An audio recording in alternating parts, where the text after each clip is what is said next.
All right. Good Monday afternoon. I should say good Monday evening. It is 6 almost 30 p.m. here in the Central Time Zone. We've got our next round of storms moving in from New Mexico. That is something that we'll be continuing to monitor through probably the remainder of the evening. We do have that severe thunderstorm watch that's going to be in effect until 10 p.m. over in the Mountain Time Zone. So that's about 11 o'clock our time here in Amarillo, something that we'll have to just kind of monitor this evening. We don't expect these storms to be nearly as potent as they were yesterday, but still going to have probably some severe storms tonight out in the land of enchantment. Looks like we've got our second severe warned storm out there in Union County. It's been pretty spotty and marginal. There was one up there near Des Moines, this one near Gladstone, but they've got some half-dollar sized hail and winds to about 60 miles an hour with that storm up there in the southwest corner of Union.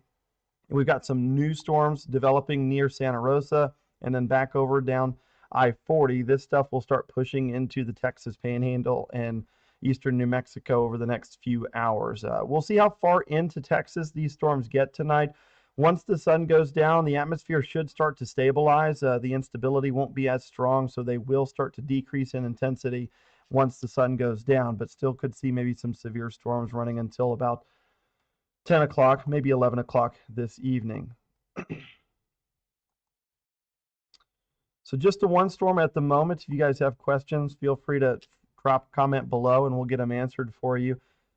These storms are expected to be on the marginal to slight risk kind of concerns. Let's go ahead and show you what those outlooks look like for today. You've got the marginal and slight risk out across eastern New Mexico, and that does include a portion of West Texas.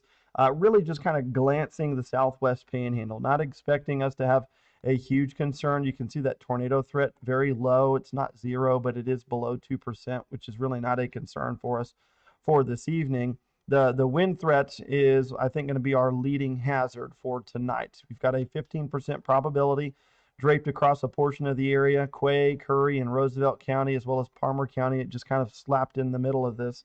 So those are the areas that we should see a higher chance for severe storms. Doesn't mean you'll see severe winds in those regions, just means you have the highest chance. But so just maybe have your head on a swivel. Not really expecting any significant wind, but maybe some winds to around 60 to 70 miles an hour should be possible. Hail today, a 5% probability. This will be our secondary hazard. We might get a core or two capable of some golf balls, at least briefly, but it should be more of a limited concern, especially as these storms start to line out into a linear complex.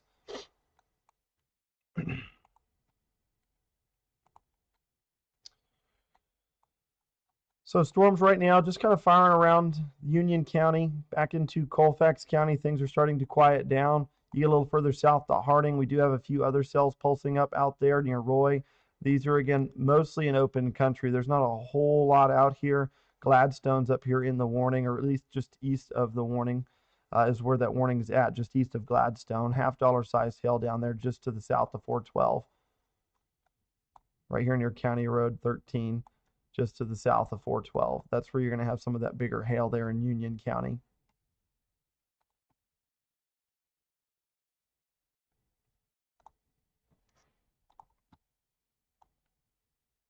See if we can't get our New Mexico cameras turned around so you can see what that looks like out there.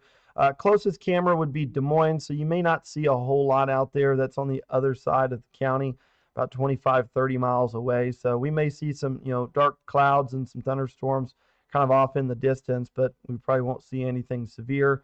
May not even see a hail core out there. All you can kind of see is just that blanket of rain way off in the distance. So here's what that looks like. This is Des Moines, New Mexico that you're about to see pop up. We're looking due south out of Des Moines. So on the right-hand side is the Sierra Grande Peak. You can see again that thunderstorm out there way on the other side of the county line. And again, you can maybe see a few other showers and storms pulsing up, a couple of other showers and storms pulsing up. Again, just some cloud cover.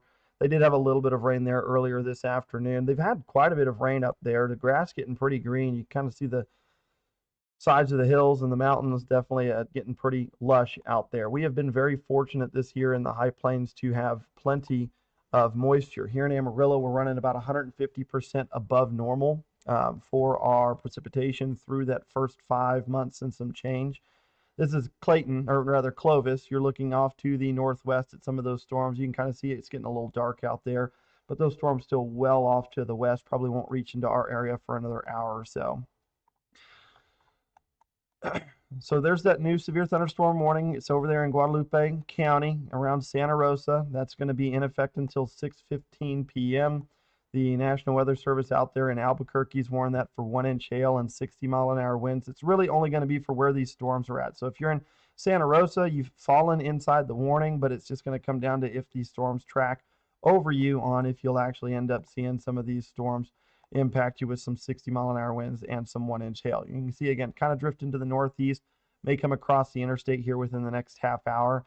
So if you're headed west out of Santa Rosa, you may accompany or at least run into some of that 1-inch hail and maybe 60-mile-an-hour wind potential. We've got a few other cells up here headed up towards Lake Conchas. These are again going to be marginally severe too. 1-inch hail, 60-mile-an-hour winds. The wind threat should be our larger concern running through the remainder of this evening. Again, got the severe thunderstorm watch in effect until 10 o'clock tonight. That's Mountain Time, so 11 p.m. our time here in Amarillo. This is going to be mostly a damaging wind concern for the rest of this evening, but we still could see some pretty good rain rates out of some of these storms. Again, some of the higher resolution models suggesting there could be some pockets where we pick up 1 to perhaps 1.5 inches of rain right there in the Conchas and Ute Lake watershed, and some of that may actually end up in portions of Lake Meredith's watershed, but a lot of that stuff will be out here on top of the Cap Rock and some of the Playa Lakes, and then running off into the watersheds down there towards Lubbock. That's where a bulk of our storms are expected to be for this evening. So let's go ahead and run you through our computer model just to give you an idea of kind of what to expect. So this is 7 o'clock tonight. You can see just some of those storms starting to billow up by 8-9 p.m. We should have a pretty good MCS coming out of New Mexico. But once we get past 9 o'clock, the sun goes down. So you'll see some of these, more higher reflectivity values start to dissipate. This thing bows out, may become just a wind concern.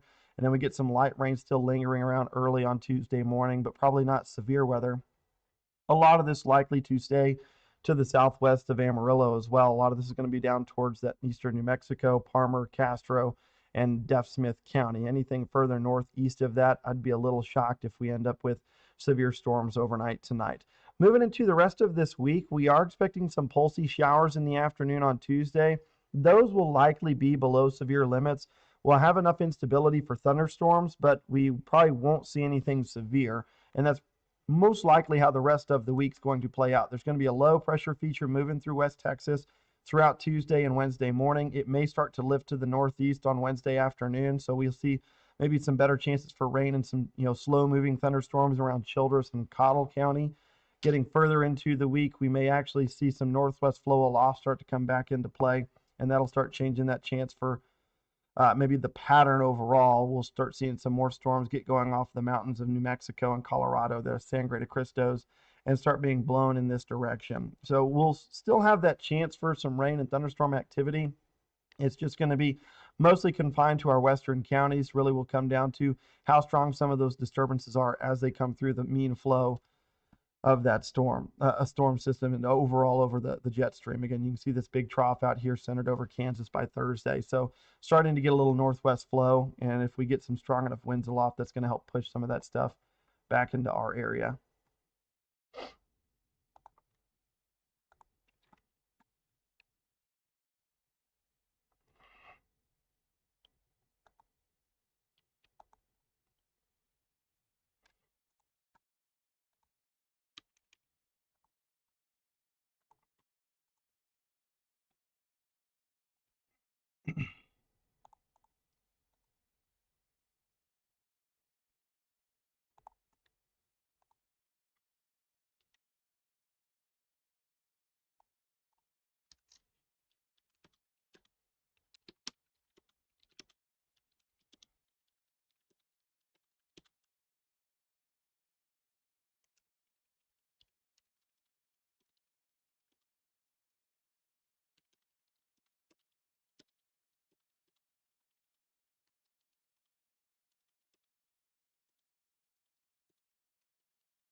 So we just have the one severe warning storm for right now. This one's down there near Gladstone over in the southwest corner of Union County. It is not a very large storm, probably only impacting a few dozen people, but you know, some $half sized hail winds to about 60 miles an hour can be expected with that one. So that's kind of what you can expect out there just south of Highway 412.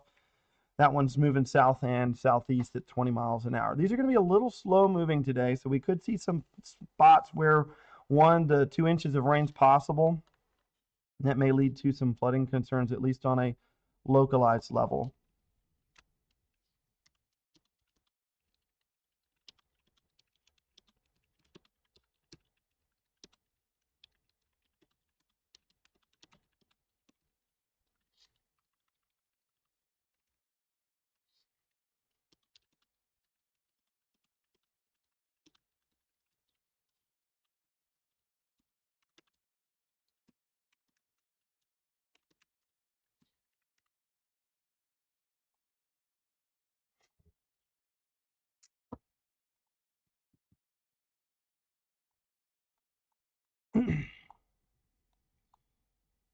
Got a decent little cluster of storms out there southwest of Santa Rosa there in Guadalupe County. If you're going down I-40, you may run into some quarter-sized hail and 60-mile-an-hour winds. So this stuff's starting to really kind of blossom here over the last half hour. We were really expecting some storms to kind of hold off until about 7, 8 o'clock tonight. So we're maybe a little bit ahead of schedule by about 30 minutes for these storms as they start to billow up. But they should start to move into our area here in the next half hour. That's going to allow for us to be a little bit more active in terms of conversations. If y'all have questions, please ask away. We'll get them answered in the comments below. If you're worried about a specific location in the viewing area, we'll get that stuff answered for you. We're covering the high plains. This is eastern New Mexico, Union, Quay, Curry, and Roosevelt County, and portions of Texas and Oklahoma, the Panhandles specifically. Those are the 34 counties that we're responsible for here at KVII. These storms are going to be mostly a linear complex by the time they get into the viewing area. So we'll expect mostly the damaging wind threat to be our primary hazard for any severe weather concerns. We will also see some heavy rain, so flooding could become a concern late this evening with these storms as they are slow to move. You can see actually there is a new flash flood warning out there issued mostly around those storms in Guadalupe County. So no estimated rainfalls mentioned in the warning itself. It was issued at 5:32 p.m. That one's going to run until 8:30 tonight. Train spotters reporting heavy rainfall in the warned zone. That's where the flash flooding is either ongoing or expected to begin shortly. That does encompass Santa Rosa out there just to the west of the viewing area. This is something that we may need to watch as it moves into Quay County, heading into the overnight hours. Here's what it looks like from Clovis. We're kind of looking in that direction. That storm is still well off in the distance. Again, all you see is just kind of a dark mass way out there on the horizon. Those are those thunderstorms that are severe warned for 1-inch hail and 60-mile-an-hour winds.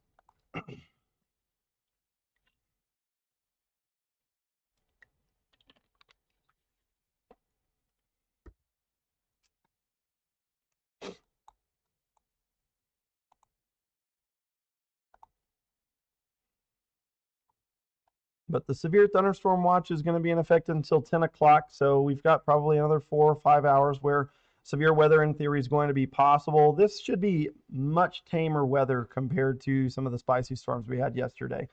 We did have a supercell early in the morning on Sunday, rip through Canyon. That one had some 84-mile-an-hour wind gusts measured with it that was observed. Again, there was probably some spots where it may have been a little stronger than that, where a roof of a home was ripped off. And then they had some baseball to teacup size hail. Had about 200 homes that had windows blown out in them. That doesn't include some of the city buildings and some of the other office buildings and things like that. But a pretty destructive storm there that went through Canyon early in the morning. Then we had all the storms yesterday afternoon. Preliminary reports are still being done out there from the National Weather Service, but sounds like we had 4 tornadoes yesterday, 3 up there on the lone supercell that got going in Cimarron and Dallam County, and then there was actually a brief tornado that was reported north of Borger, 2 miles north of Borger. It's preliminary, but right now estimates are that one will probably be an EF0 tornado, so a fairly weak spin up. more than likely, those tornadoes up there in the northwest also will be a fairly weak tornado um, out there. So we're just kind of waiting for the public information statement from the National Weather Service so we can kind of officially claim some of that stuff. But we do know of 4 tornadoes that did occur. There's a special weather statement that's going to be coming out for this tiny little thing coming out of Baca County. This one is moving into Cimarron County. They're going to warn it for nickel-sized hail. They're not going to make any mention of wind with that one.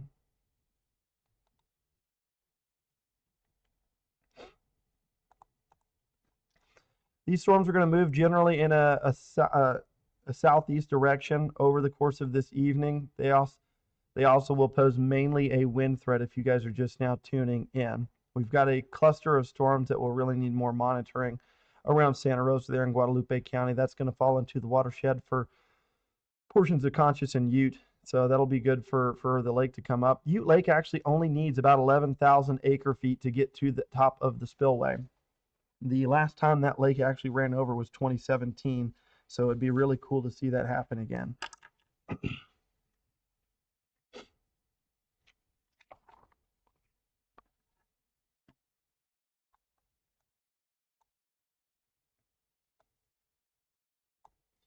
Severe thunderstorm warning still in effect until 5:45. 2 more minutes out there in Union County. You may see this get extended down into Harding County. You can see a good hail core starting to pulse back up there just east of the highway.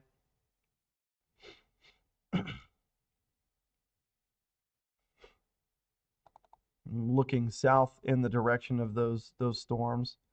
You can kind of see some of the rain shadows way off in the distance, but those are some of those storms. Again, some of them severe warned out there in eastern New Mexico. Channing's probably a little far away to use the camera from out there. All you're really going to see is just some high cirrus clouds, which is basically just portions of the anvils of these storms as it gets blown up and blown off to the east with some of those stronger winds aloft. I mean, we'll give you a quick glance at it, but it's nothing to write home about up there from Channing. All you can see is just a bunch of high clouds.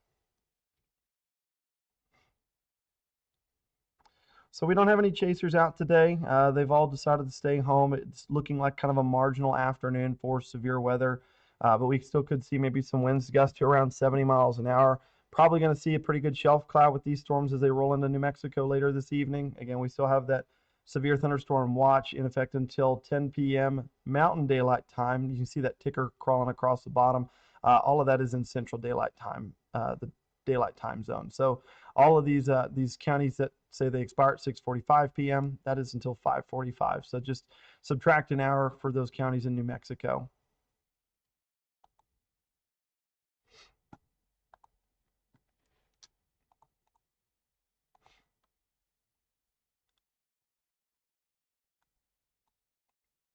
Finally getting a few cells to now pulse up in western Quay County.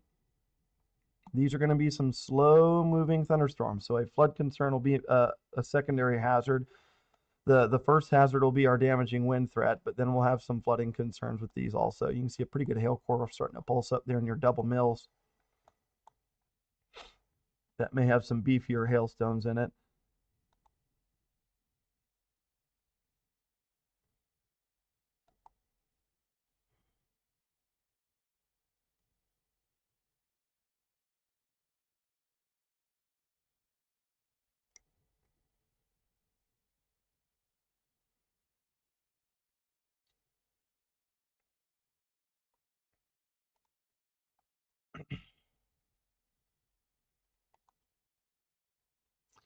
So here's a quick little tidbit of information about the severe thunderstorm watch. This is a portion of the mesoscale discussion from this afternoon and this evening. This was issued at 6:39, so that was 7 minutes ago. So here's your summary. Severe hail and wind remain possible with the ongoing storms approaching eastern New Mexico. Later this evening, upscale growth into what we call an MCS, a mesoscale convective system, with a southeast propagation is expected. Several multicells and occasional supercells have developed over the past few hours, with an instance of significant severe hail of 2.5 inches, tennis ball size, observed with a lone supercell in central New Mexico. Additional instances of severe weather in eastern New Mexico are possible and likely to develop where effective shear of 30 to 35 knots is realized. So and that tied in with about 1,500 joules of CAPE. So just marginally strong enough for some severe storms. These are going to be on the marginal side, but still severe weather possible, but not to the extreme levels that some of us experienced yesterday. The western extent of the diffuse outflow boundary from yesterday's severe episode in Texas extends into New Mexico. If current storms congeal into an MCS, it is near this boundary that storms will propagate later this evening, perhaps accompanied by some severe wind potential. So again, that's probably about the only severe weather hazard we may be dealing with this evening once these merge into that linear complex. You can see we've got kind of some clusters up here, haven't completely congealed into a line just yet, and we've got this cluster out here, which will probably be the focal point for where more storms develop along an outflow boundary later this evening. You can see there's some boundary here just to the west of Melrose and House. This is, again, something to maybe keep an eye on for additional storm development later tonight as these storms track into our counties that we cover.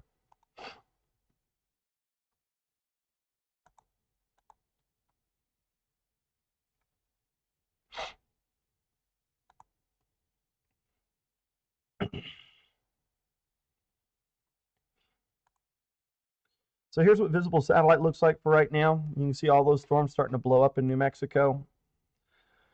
A lot of this stuff is going to stay right at or just above severe levels until the sun goes down. You can actually already see again the sun's starting to get a little darker. It may get hard to see this stuff on visible satellite here in the next couple hours as that sun gets really low on the horizon. But these storms are expected to stay severe as they move through New Mexico. As they move into West Texas, it may be getting a little late for us to sustain these storms at severe categories and criteria. And so they'll likely still persist tonight, but probably on a strong level rather than a severe one.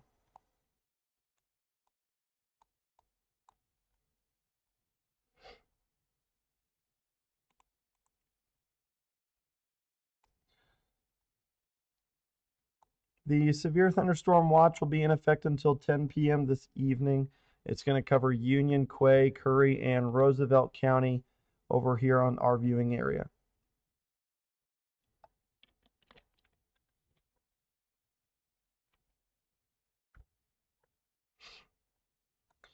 Hopefully we're going to start transitioning into a little bit quieter pattern. All this severe weather has been very chaotic and very hectic here over the last couple of weeks. It's been peak severe weather season. It's happened right in the middle of when it's expected here in the High Plains. The peak of our typical severe season in Amarillo is about May 15th through June 15th. So we've kind of fallen right in that 1 month window when it was most likely. Someone was talking about us having an extremely active season. We have had, from a national standpoint, the most tornado warnings issued to date up to June 9th. So yeah, it has been active from a national standpoint.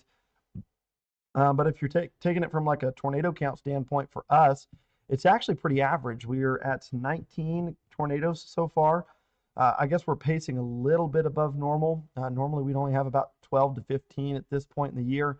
So we're a little bit ahead of schedule in that regard. Severe weather seems to be a little bit ahead of schedule, but I wouldn't say it's been a crazy active year.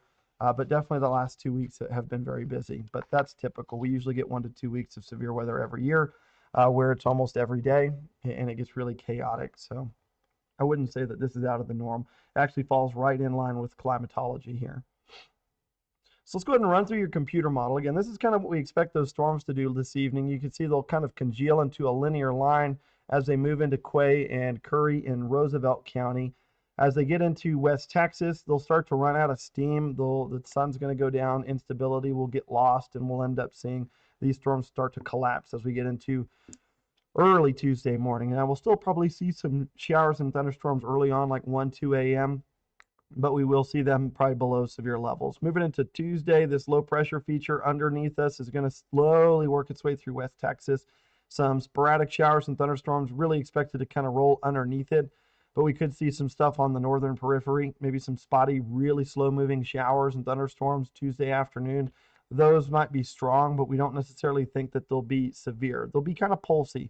Wind shear is going to be abysmal through the middle of the week. So any storms that do get going are going to be very pulse-like, just blow up and fall apart. They will be slow to move, so the flood concern will be kind of your primary hazard running into Wednesday, Thursday, and Friday should we see storms any of those afternoons. They are going to be very isolated, but again, we can't rule out thunderstorms really any day.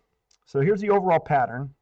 And you see that low kind of stuck over us for Tuesday and Wednesday. Now, as we get into Thursday, it starts to push to the north and east. And so you'll see our temperatures start to rise with that. But we will see some cooler weather for the short term here in the next 2 days. Highs limited to the 70s and low 80s. And then we'll end up seeing some warmer weather heading into this weekend. But we will probably fall into some northwest flow by the end of the week. So we will, probably up your chance of rain to 20% on Saturday.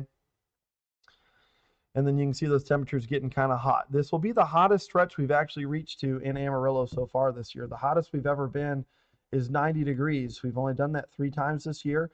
We'll get probably into the low to mid 90s this weekend. So just make sure you stay hydrated. It's not going to be unprecedented heat. Won't be record heat, but it is going to be right at or just above normal for those temps. So just make sure you do drink plenty of water. If you plan on going to the lake, going to, Paladero Canyon, to hike in the state park, you may want to do that stuff earlier in the day rather than late in the afternoon. Again, the canyon tends to get 5 to 10 degrees warmer than we do here in Amarillo. So if we're at 91, probably going to be around 100 down in Paladero Canyon State Park. So just make sure you take plenty of water. Probably get that hike done early in the day, and then you can enjoy the rest of the afternoon, under the patio or at least under the shade. If you're going to go to the lake, make sure you put on some sunscreen. We're going to see a lot of sun out there. UV index should be around that 10 to 12 range. That means your burn time is going to be somewhere around 10 to 30 minutes. So it won't take very long for you to get a nice tan on. So just make sure you do put some sunscreen on this weekend. So here's our storms for this evening. This should be a marginal severe setup for tonight. Looks like we do have a severe thunderstorm warning that was just issued in Cimarron County for this tiny cell up here coming out of Colorado. This is not going to impact very many people. Castaneda, probably about the only place, but some golf ball sized hail and some 60-mile-an-hour winds going to be possible. That storm is moving southeast at 30 miles an hour. Golf ball sized hail is going to put a lot of dings on your vehicle. If you've got, some plastic portions of like the headlights and things like that, those might get kind of busted out if you end up in the core of that storm. It's a pretty small one. It does look like there is maybe some very faint rotation, and it's maybe kind of like a high base, really weak supercell moving through. That's why that hail core is again going to be so large compared to the rest of these storms, producing some golf ball potential.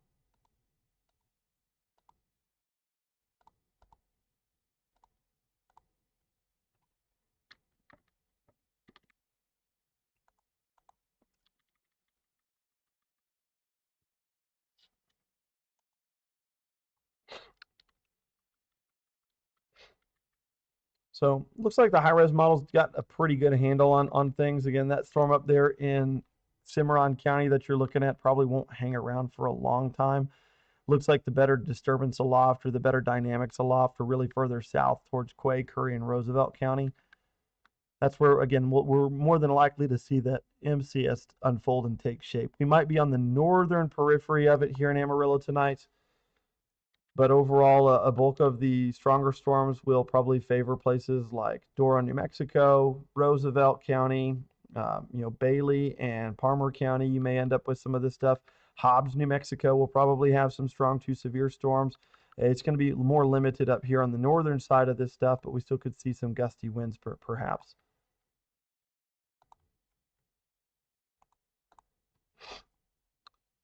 So here's the overall setup for us. We've got, again, just a few storms going up in Union and Cimarron County, a couple over in the western side of Quay County. Those are more than likely going to be big rain producers right now. You could maybe see a few pockets where the hail cores are a little bit more efficient. You're probably seeing some quarters to $50 out there.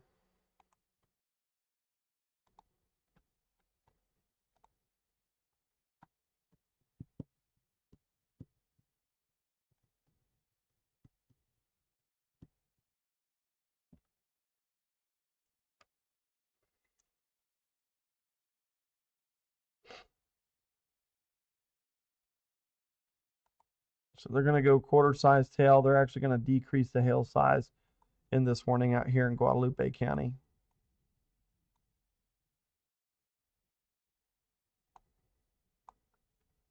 So quarter-sized hail expected and winds to around 60 miles per hour.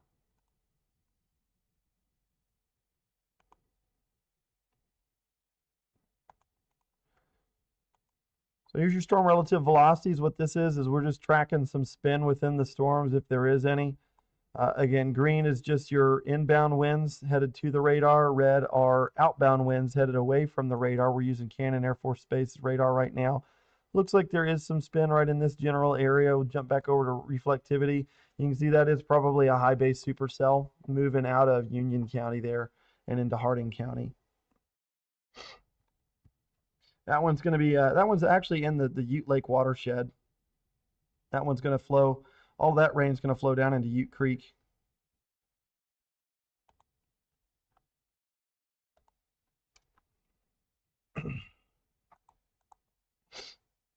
This one may get a severe tag at some point in the next 10 to 15 minutes. It's pretty tall.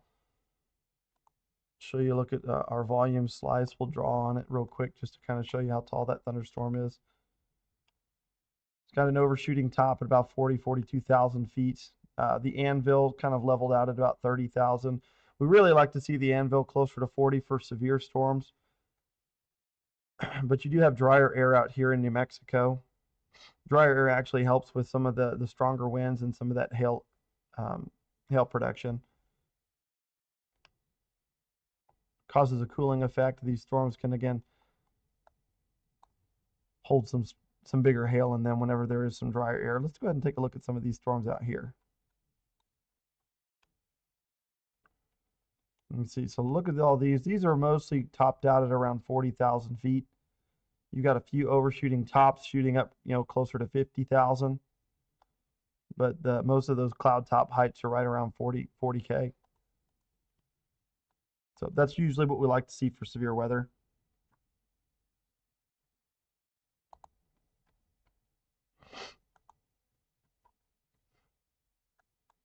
Go ahead and look at this one up here in Cimarron County too. I guess we won't neglect this one.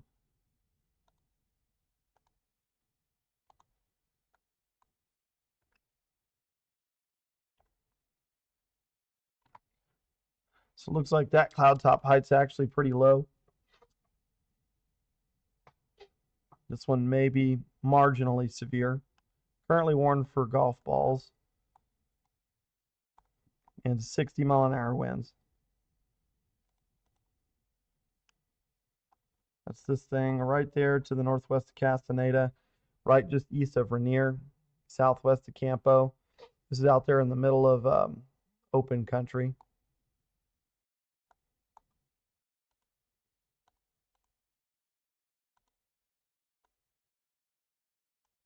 "10 miles southwest of Campo. Similar distance there from Castaneda, 13 miles to the northwest.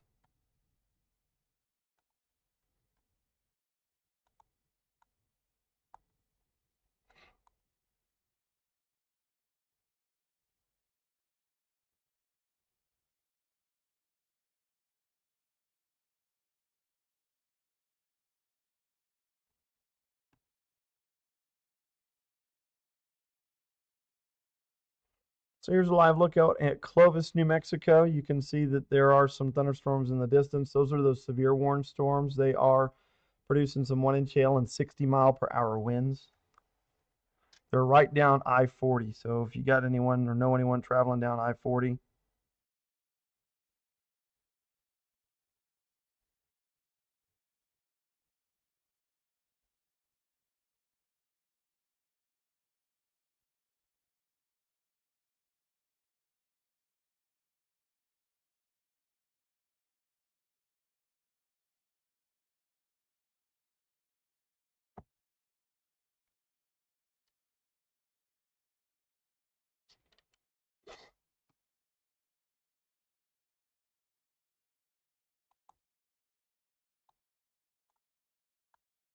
storms are producing some pretty high rain rates, upwards of 1 to 2 inches per hour.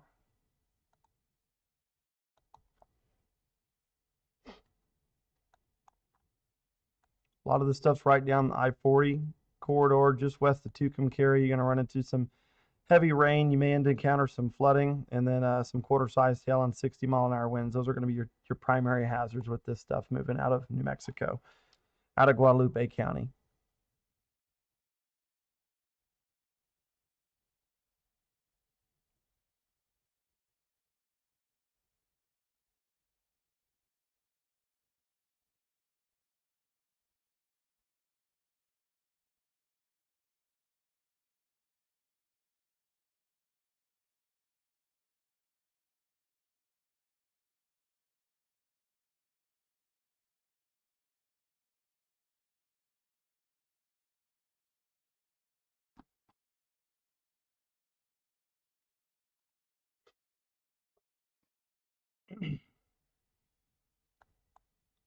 Storms are really slow movers today. Again, we're not really expecting them to move much more than about 20 miles an hour. That's going to allow them to produce some really high rain rates, especially out here before they start to congeal into a linear MCS and move to the southeast. This stuff out here is falling in portions of Conscious and Ute Lake's watershed.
They downgraded that storm in Cimarron County to $0.50. It's going to be up here in the north side of the county.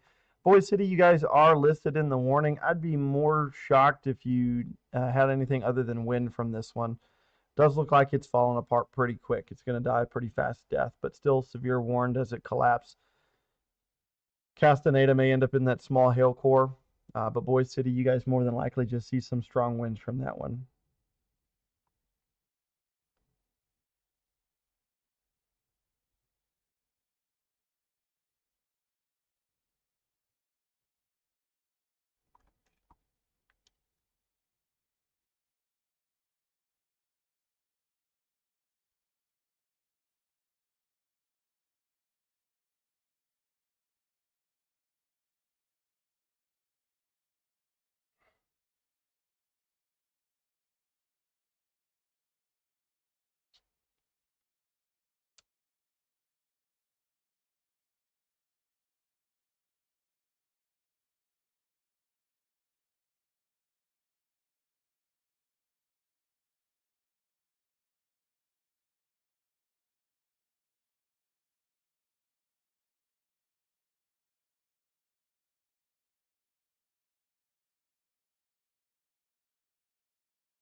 So here's a whole look at the DMA. You can see quiet conditions mostly for us. It's probably going to be a quiet night for about 85% of the panhandles. We've got mostly of this severe weather that's going to come out of New Mexico and into West Texas. It'll probably glance the southwest portion of the panhandle. There's a few models saying that some of those showers and storms could get as far north as I-40 here from Amarillo west, but I'd be a little surprised if we had anything more than just some gusty winds from all of that stuff. The severe weather potential is really over in New Mexico. Once this moves into the West Panhandle, we're going to get pretty late in the evening. So the sun's going to be going down. We're going to be losing instability. Storms probably will stay a linear complex tonight, but there won't be enough instability for them to stay severe.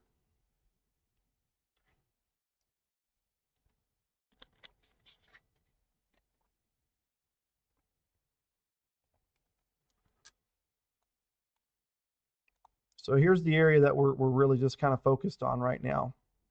Over there in Guadalupe County, we've got storms that are congealed into a smaller complex or cluster. You're going to see some really high rain rates out of these, at least for eastern New Mexico. Rain rates could approach 2 inches per hour. That's going to allow for some flash flood concerns. A lot of that stuff's going to flow into portions of Conscious and Ute Lake. They've had a fair bit of rain out in these areas lately. and this is going to run into those watersheds and down into those reservoirs. Fun fact, Ute Lake is about 11,000 acre-feet shy of running over the spillway, and the last time that happened was 2017. So we'll see if it happens this summer. They probably need still a very sizable rain event out there. This could help them get there. I don't know if it's going to get them completely to 11,000 acre-feet, but it's going to help this lake come up. It's pretty close to the top of the spillway as it is.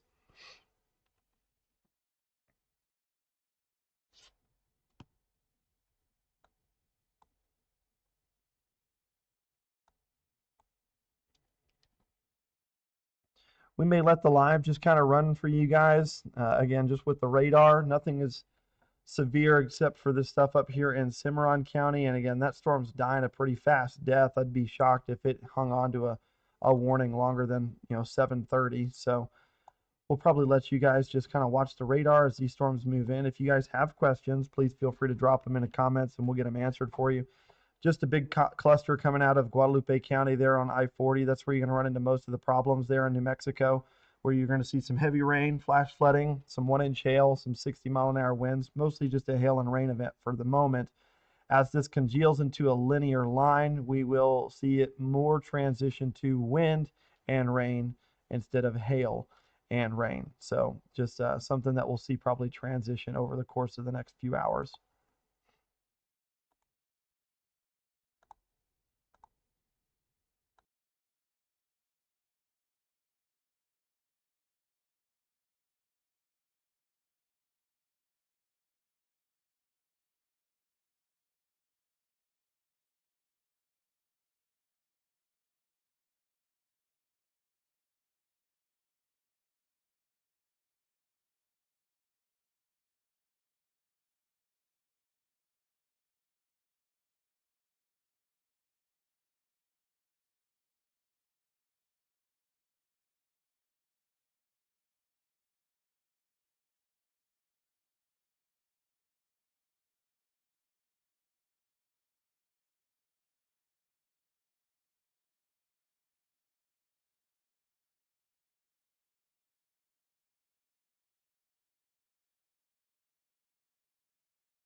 All right. Good Monday evening, everyone. Looks like we finally got a severe warning storm in Quay County.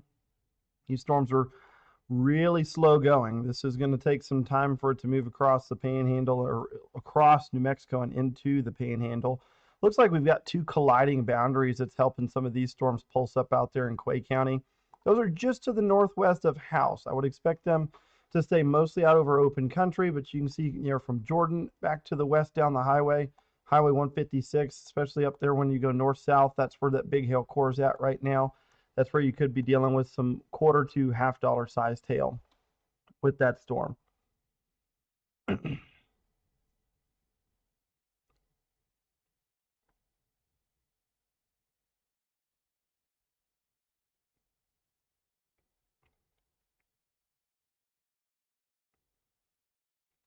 Sounds like there's some accumulated hail on portions of I-40 from this cluster complex making its way into Quay County. Really slow going. Newkirk's actually picked up about a half inch of rain in the last 30 minutes, and you can see that right here. They were actually on the northern periphery of these storms. So some of these rain rates, that rain rate there is 1 inch an hour. You could see some 2 to 3 inch rain rates out here in some of that higher reflectivity area. That's where you're going to have that chance for some flash flood concerns right down Highway 156 there in Guadalupe County from Santa Rosa back over to Quay County there in Jordan and Ragland.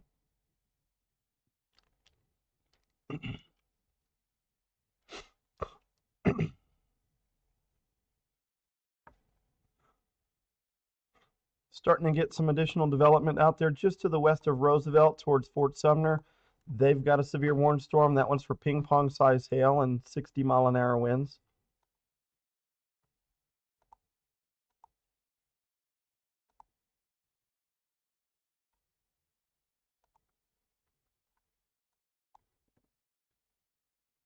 Still not a whole lot to look at from our cameras. Again, they are still 30 miles away, if or further. So it's going to be really hard to make anything out. You can see there is a boundary right here just to the north of Clovis starting to feed into this. I want to show you these feeder bands. This is actually kind of interesting to see. This is just moisture being fed into that system and that complex. You can see again this feeder band starting to flow into some of those thunderstorms that are severe there in Quay and Guadalupe County.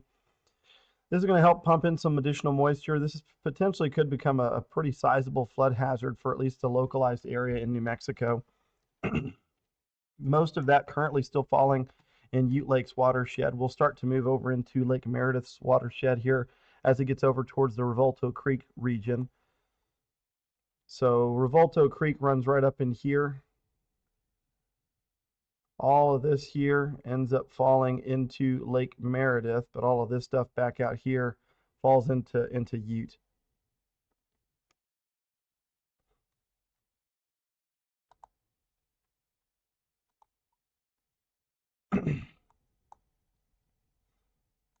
So there's that feeder band of lower clouds, that cumulus cloud field that's being sent up into these storms. Got an outflow boundary here, got another outflow boundary down here in Roosevelt County. Again, all of this is starting to collide. We'll probably start seeing some additional development in this general area there around Quay, Curry, and Roosevelt County, where they all kind of intersect together. You're getting some localized convergence here at the surface with this boundary and this one starting to get closer together.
So again, got a nice cluster of storms coming out of Guadalupe into Quay County. These are producing some very high rain rates between 1 and 3 inches per hour. These are moving almost due east, east-southeast at this point. Once this outflow boundary kind of surges south, we may see some of this stuff start to weaken. You can see this stuff struggling up here, up Ute Creek.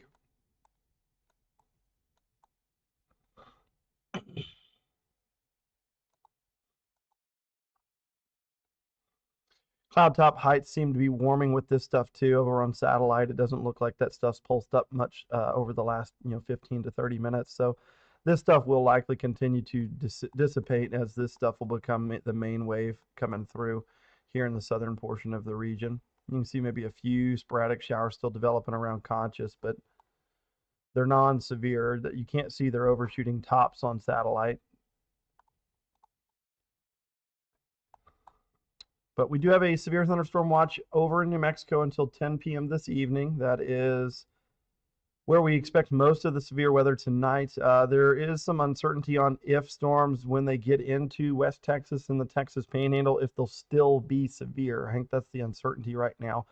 If we end up getting a watch extended, it'll more than likely happen sometime around 9 o'clock tonight. So it's probably going to be another hour before we get any updates on the watch concerning maybe a possible expansion into West Texas.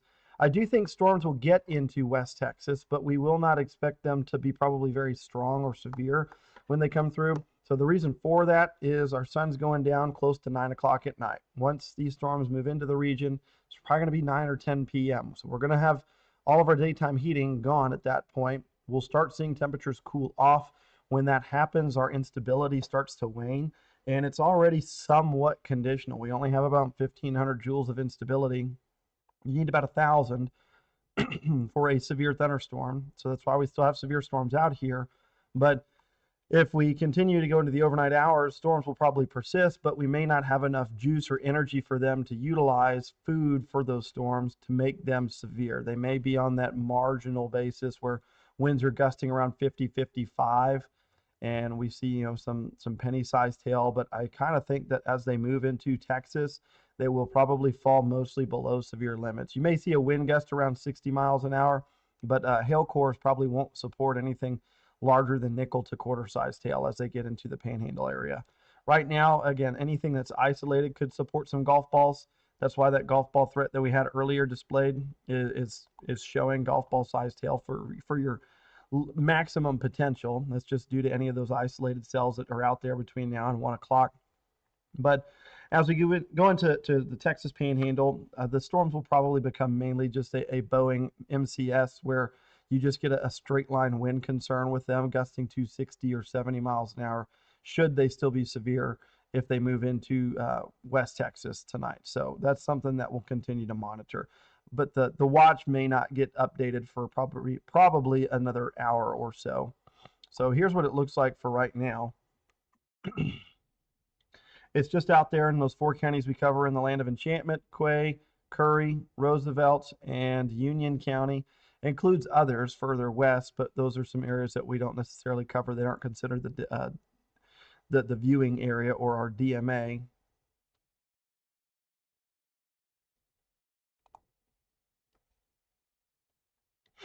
So we've just got the severe thunderstorm watch out there in New Mexico, at least for right now. Let's go ahead and jump back over to our analysis. I want to show you some of these 3-hour rain accumulations that they've picked up there. These are based solely off of radar estimates, so these aren't exact numbers, but they do give you a very good idea.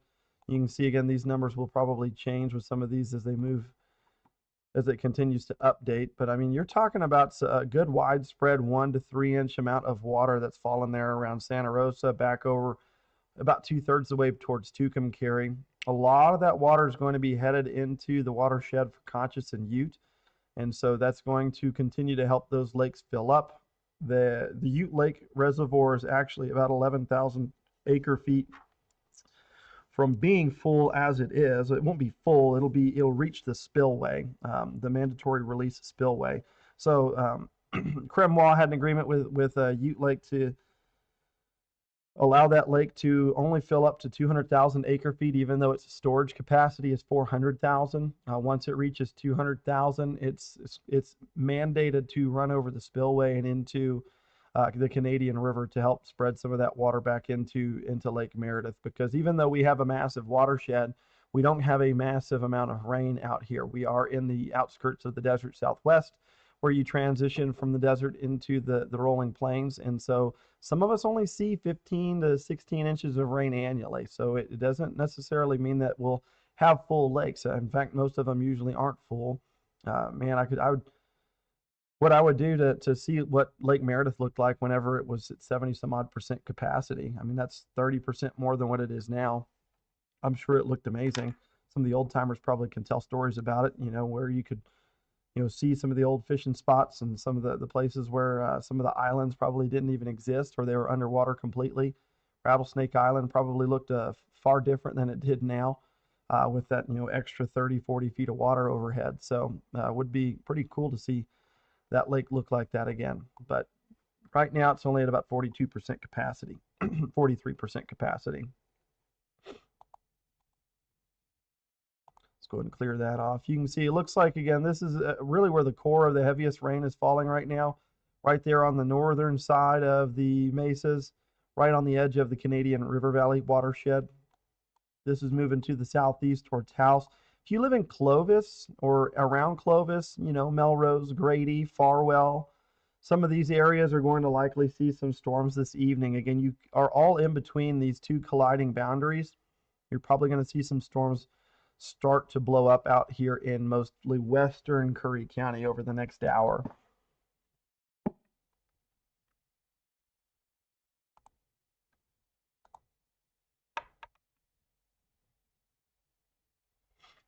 So they've upped that severe thunderstorm warning to golf ball sized hail.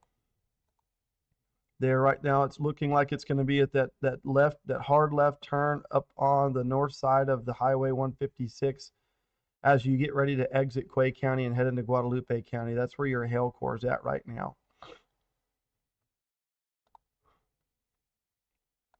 So this storm, again, capable of golf balls and 60-mile-per-hour winds. As it congeals into a linear segment, the hail threat should start to go down, but currently warned for golf balls and 60-mile-an-hour winds.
Storms finally starting to work their way into the counties that we expected them to around 8 o'clock, which is what we were kind of expecting. They're going to pose mostly a hail risk, at least in the short term, but they're starting to merge into a linear complex pretty fast. So this will transition to a wind concern relatively quickly. There is, again, a nice area where they've picked up between 1 and 3 inches of rain there on I-40 between Santa Rosa and Tucumcari.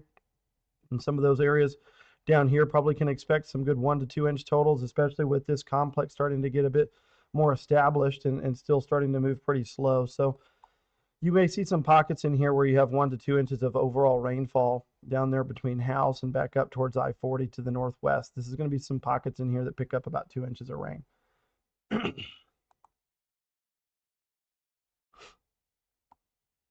Probably going to see all this stuff become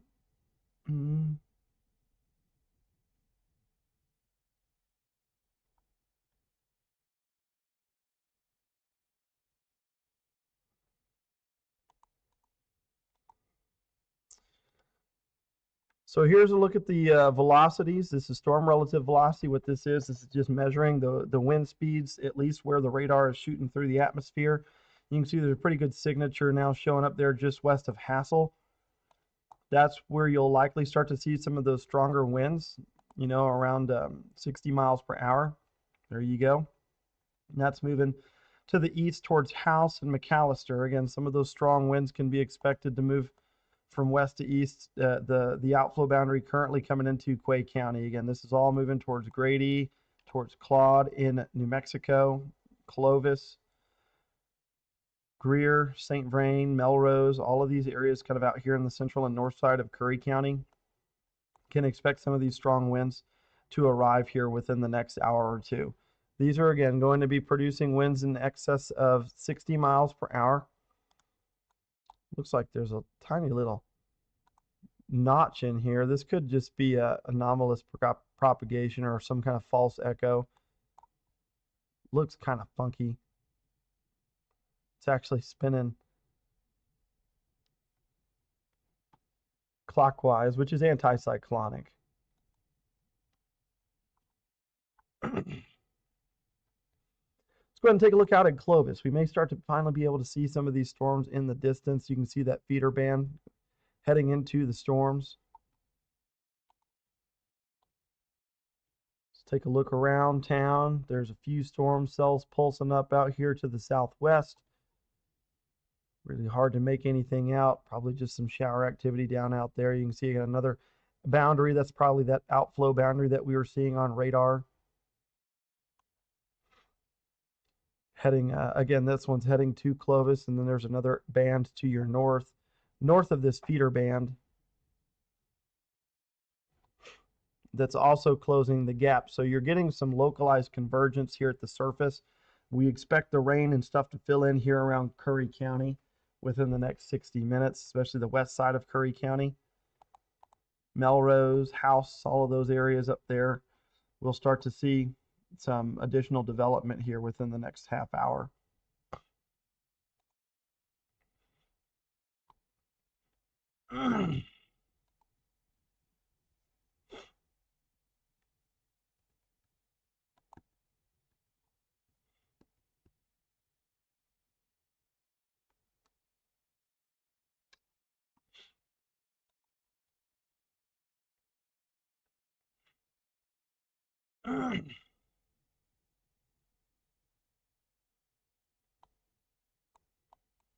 So this is for 1-inch hail and 60-mile-an-hour winds. This one that you got there in House, New Mexico.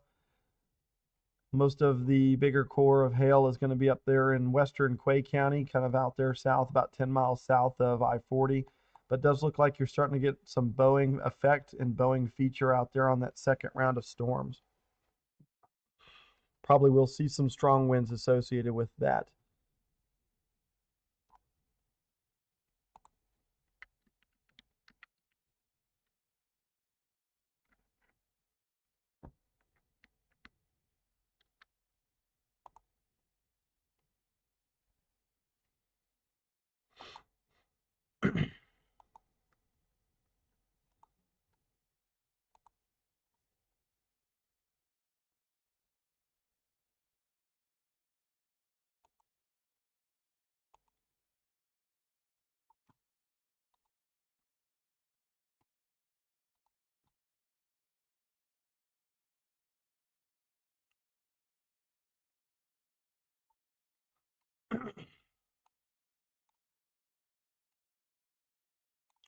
Got a nice cluster, going to see a pretty good complex come through New Mexico this evening. This will most likely stay to the southwest of Amarillo if you're tuned in from there. We don't really anticipate this stuff to get all the way to the Yellow City. This should track more in a southeast direction, so this will start impacting. Again, this whole complex out here is going to fill in and just kind of move in this general direction. Looks like we got a destructive severe thunderstorm warning out there in New Mexico. Winds starting to increase with that one. They went ahead and upped it to 80-mile-an-hour winds there over in Quay and Roosevelt County. That's going to be a significant wind bag headed right for Clovis.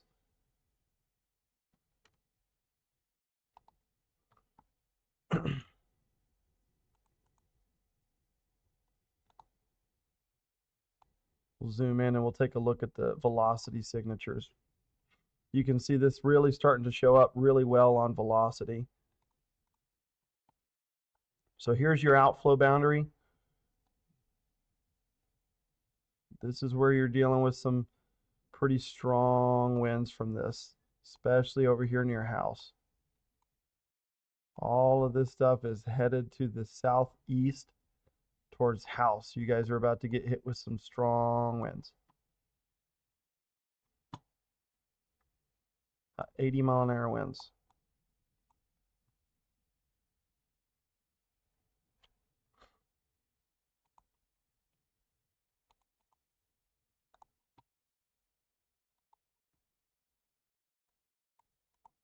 So that's why you guys have that destructive severe thunderstorm warning.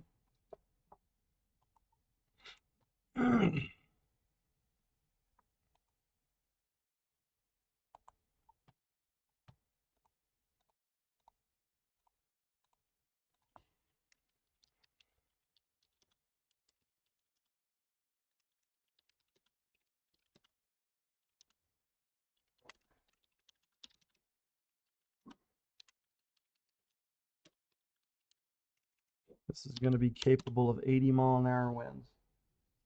Sounds like they need to utilize the studio for a short period of time. We'll mute ourselves so they can get some stuff worked on and done. We'll be back here in just a couple of minutes.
All right, so we still have that destructive severe thunderstorm warning over there in Quay and northern Roosevelt County. This is moving into House, New Mexico right now. So if you guys are in House, you need to stay away from the glass windows on the outside walls of the home. This is going to cause some significant wind, a big wind bag through the south side of Quay County. This is going to be pushing in towards Field and Melrose and moving in the direction of Claude and Clovis, New Mexico, there in Curry County. So expect that to cause a considerable amount of damage with winds of that nature. Still can't see much visually from the details of the storm, but you can see again just kind of a darker mass out there off in the distance. That is the direction we're looking for that destructive severe thunderstorm warning out there to the northwest of Clovis. That's going to be up here towards House. Again, you can see there are some small kinks inside this line of storms also. So we'll see if we do maybe get some brief what we call gustnados or some quick spin ups from that. Not really expecting a tornado threat today.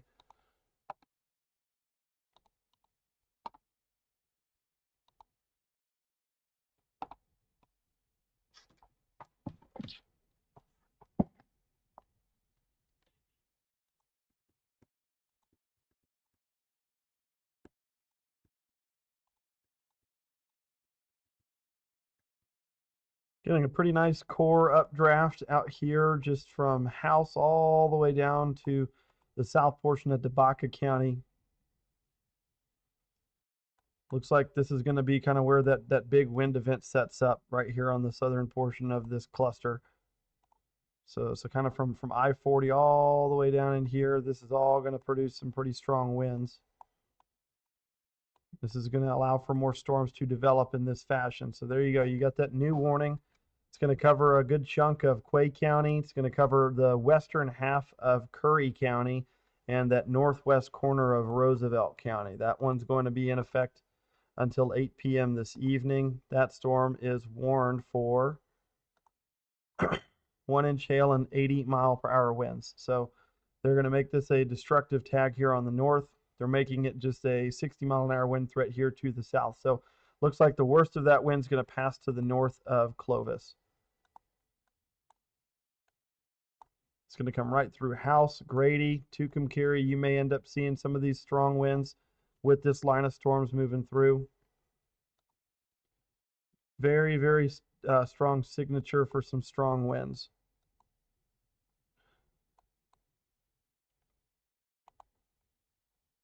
Winds of that magnitude can cause a lot of damage. That's strong enough to lay down some power line poles, will topple some vehicles if it's some high profile vehicles.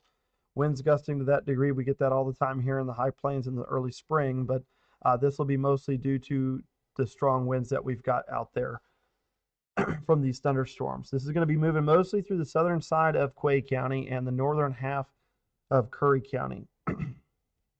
So from Fort Sumner over to Melrose and Clovis, still some severe wind potential, but it does look like the strongest winds are going to be out here close to Cannon Air Force Base's radar. This is where you've got the 80-mile-an-hour winds. This is warned until 8:15 p.m. for 1-inch hail and 80-mile-per-hour winds. The severe thunderstorm watch will continue until 10 o'clock this evening. You can see there was an extension down here where they're seeing some storms in the big country. But up here, we're expecting storms to be a little bit more conditional. They may start to run out of steam when the sun goes down. At least we hope they do, because we don't want to have 80-mile-an-hour wind bag come across most of our area.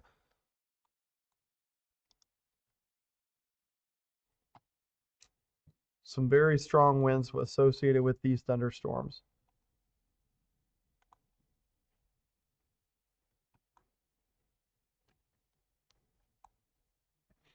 So if you're from Tucumcari to Clovis, this is kind of the area that's in line for this strong line of damaging winds.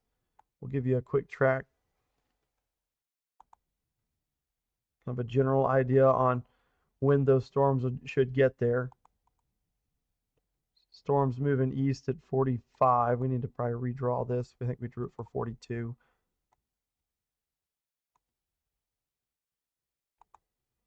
So that's the next 20 minutes, 45 minutes. Let's go 60.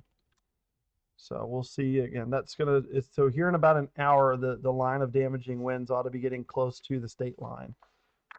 So that'll be around 9:15 p.m. to reach the state line. So Bellevue, Indy, some of those areas out there, that's when it's expected to reach y'all. But Montoya coming through right now.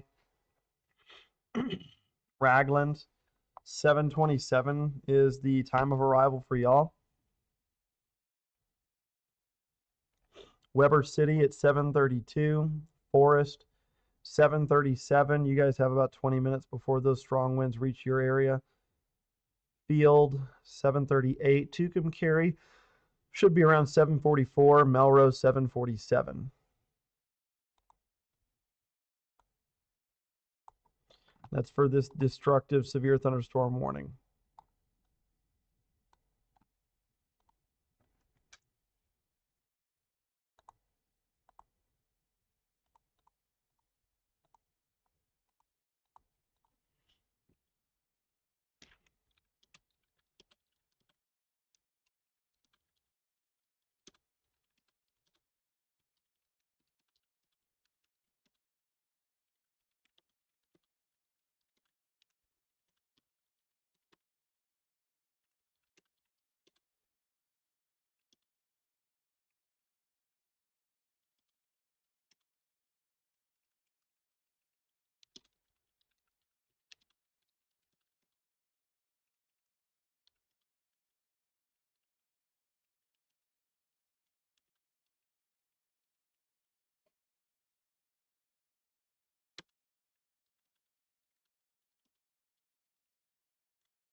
So got a destructive severe thunderstorm warning out there in the south portion of Quay County. This is really from I-40 south, so this is going to include Tucumcari.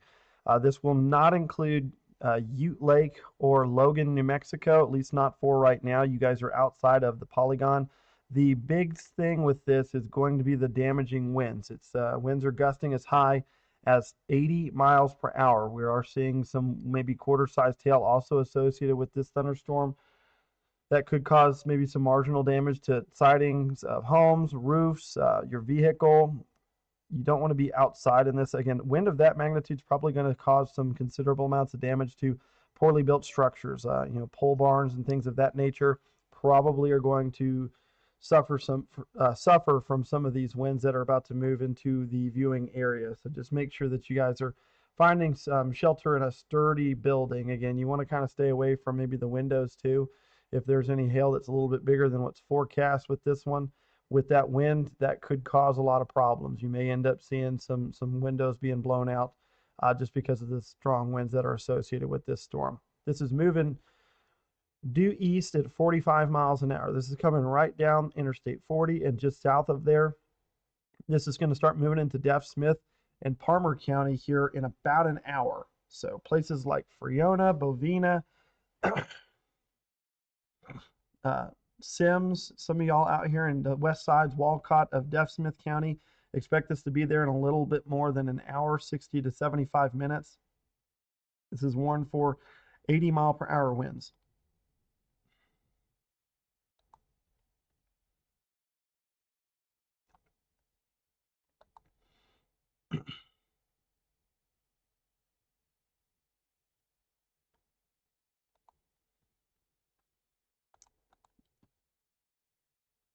So here's kind of what things look like for right now. Get that off of there. You guys have had some time to look at it. I'm going to put a 15-minute lapse on this thing. You can really see this thing starting to bow out. It's got this big bow feature, just kind of inverted C look. This is where you've got some really strong winds associated with this thunderstorm. We'll just kind of draw on here. You can kind of see where a lot of that stuff is going to be sent off towards the east. So new development out there just to the west of Clovis. This is what Clovis looks like. You see some of those clouds getting a little bit lower, a little bit darker.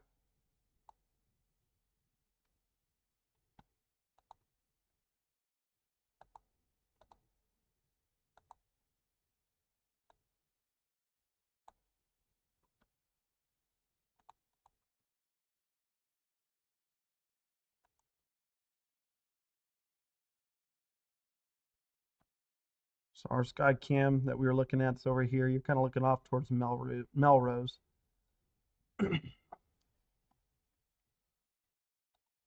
So that severe thunderstorm warning is going to go until 8 to 8:15 p.m. It's more 60-mile-an-hour winds here towards Melrose and just towards the west of Portales and Elida, Upton, Floyd, some of these areas. You can maybe see some 60-mile-an-hour winds with this one. This is going to be a windbag storm. It's not going to pose a big hail threat, but the big wind is your problem for right now. So just make sure that y'all are staying away from windows. Again, don't need some broken glass in your face, things like that. So just make sure you get kind of on the interior side of the home and just away from the external walls. You definitely want to stay away from some of the glass windows. Again, that's going to cause some problems with those winds gusting to 80 miles an hour. It's still warned for 1-inch hail. I mean, some of that stuff's going to be driven by wind.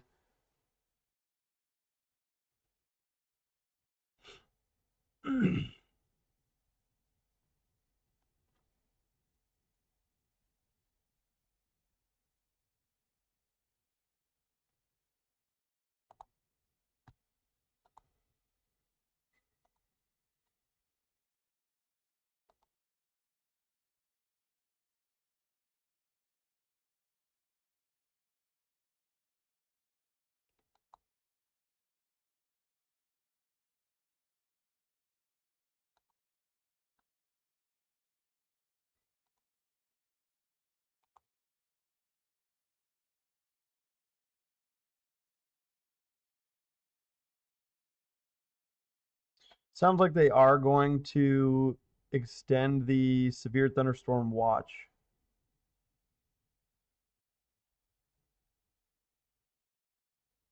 So we're about to get an extension of the severe thunderstorm watch here within the next 15-20 minutes, I think. The MD mesoscale discussion is talking about expansion. So we'll probably at least see some of these severe storms get into the portion of the panhandle.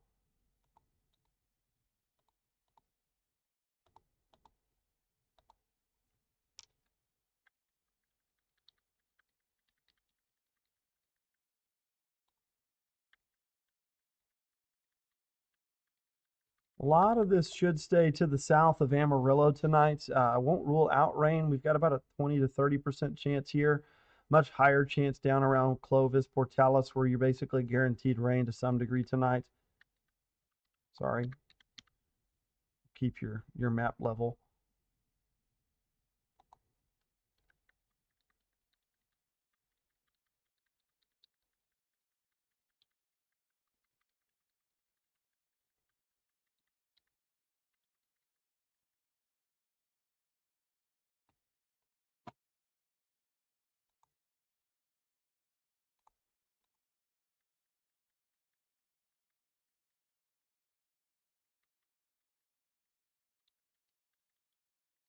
Tuesday looks like a quieter day for us here in the Panhandles. Looks like maybe Wednesday we'll have some sporadic showers in New Mexico. As we get towards the end of the week, we may fall under a little bit better northwest flow, so storms will get going in New Mexico and start pushing into the Panhandles in the later evening hours.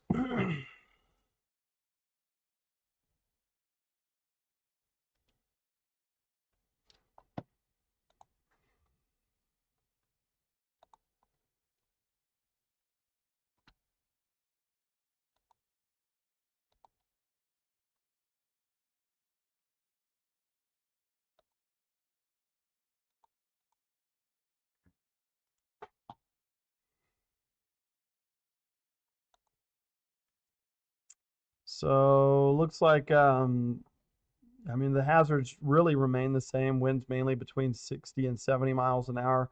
Obviously, we've got a pretty robust core of winds out there just to the south of Tucumcari and just west-northwest of Clovis, New Mexico.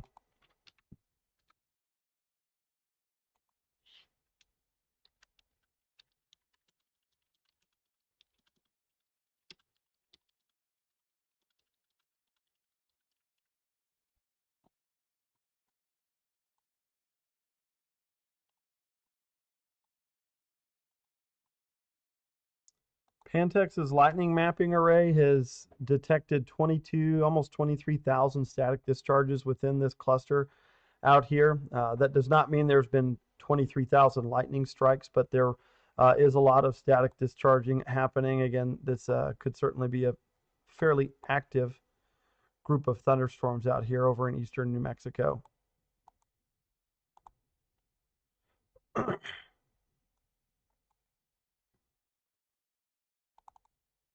Taking a quick look from Clovis, you can see some of those storms starting to get within range and view. You can see it getting a lot darker down there underneath the base of these clouds.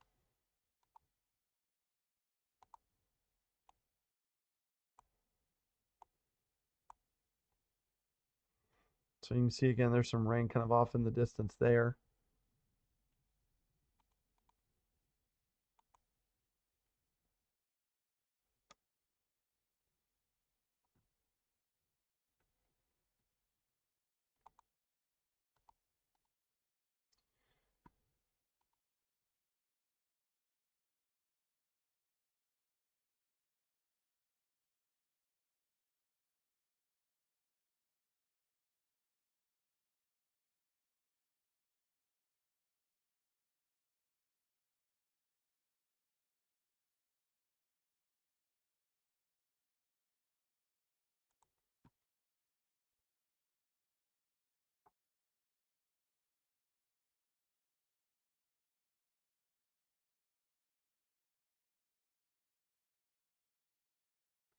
So this is from the other day. The Spearman tornado that occurred Friday night, there was some additional damage noted from some pole barns or some old chicken sheds up there in the county.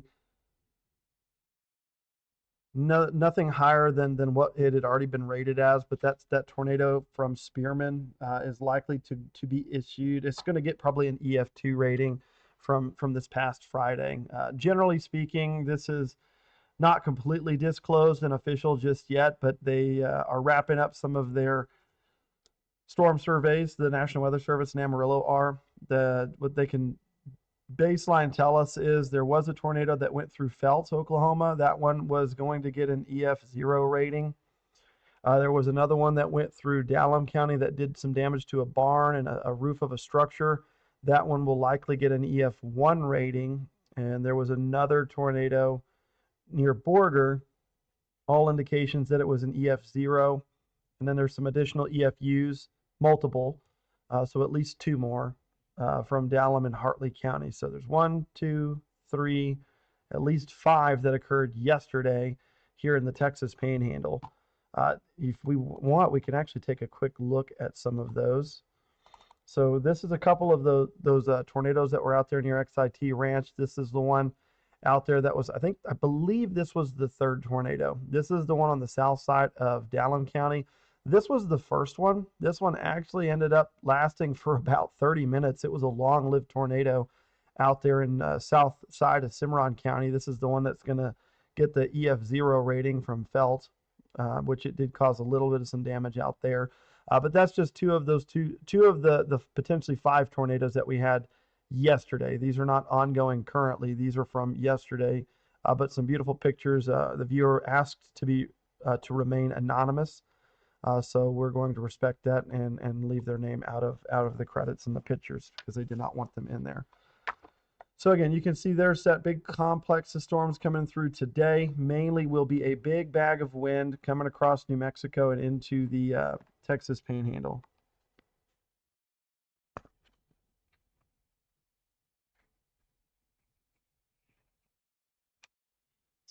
So if they continue on their current path, this stuff may kind of track kind of around Canyon and back towards Happy and Tulia. There's not a whole lot of confidence that this whole band of rain is going to get all the way there, but we will probably see rain for Clovis, Portales, Bovina, Friona, Walcott, Sims, maybe even Vega could see some rain from this. It's not much of a guarantee.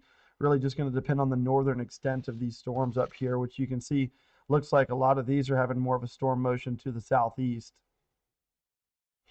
But all of this stuff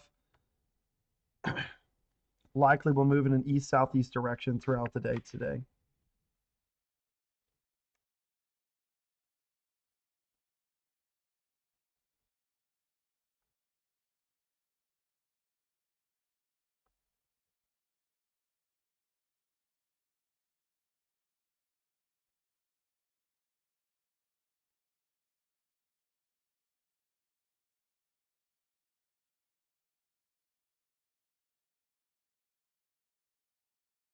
Sorry, I'm messaging our morning Met. Just he's trying to ask if he needs to come in early tonight for tomorrow morning with these storms or not.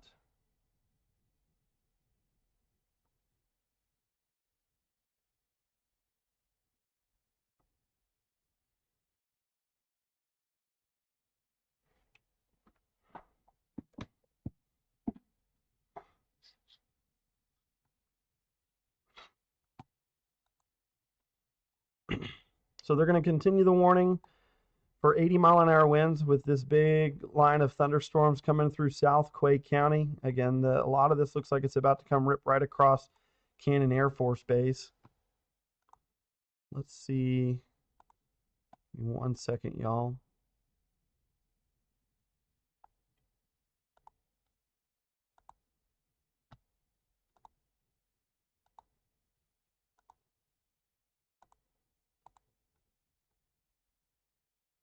Huh. Seems like we're getting bogged down internet-wise.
So just getting some additional details about some of the tornadoes. Hopefully we can get some concrete stuff from Friday and from yesterday for you guys soon.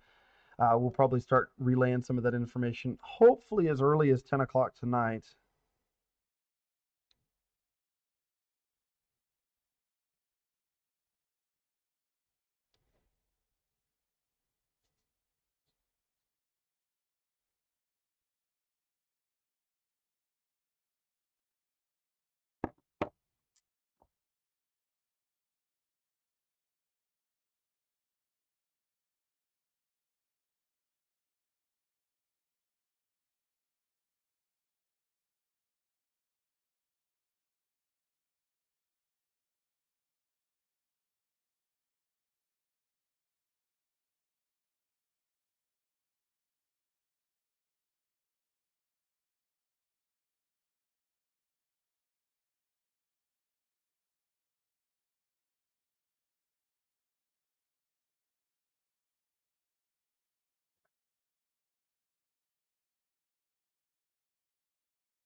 So they're talking, they were out doing a damage survey today up in that area. They were also up in Dallam County taking some damage surveys from some of the tornadoes from yesterday.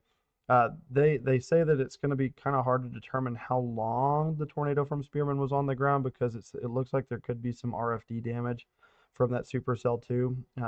But they might classify it as just one tornado instead of two. But there's either going to be one or two tornadoes that come out from Spearman. The rating will be the same. It'll still be an EF2. They didn't find any damage stronger than that or would indicate otherwise. But if they classified as one tornado, it's probably going to be like a 20-something mile long track for that tornado potential.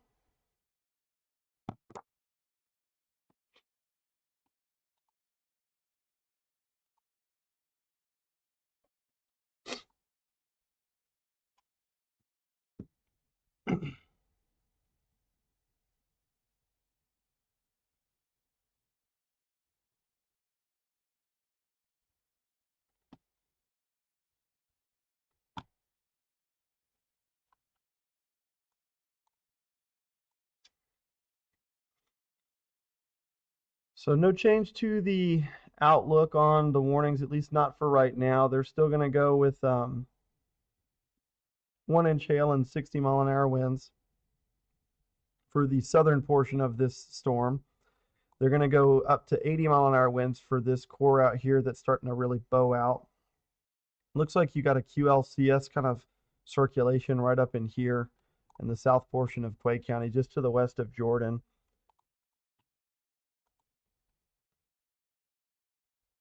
Yeah, you can see it's just right in there. So there's the strongest winds. Strong winds are going to hit the radar. We'll see if the radar stays online. There in Weber City. These are some really strong winds coming in. Let's stop this real quick. I want to take a quick sample when this was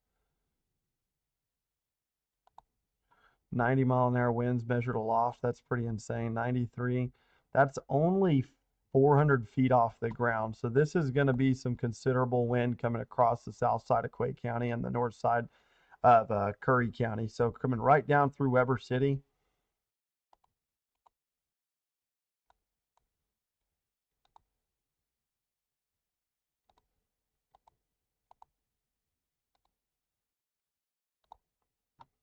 It's going to be probably a narrow swath of some 70 to 80-mile-an-hour winds, probably about a 5 to 10 mile wide swath where you've got some severe winds with this storm.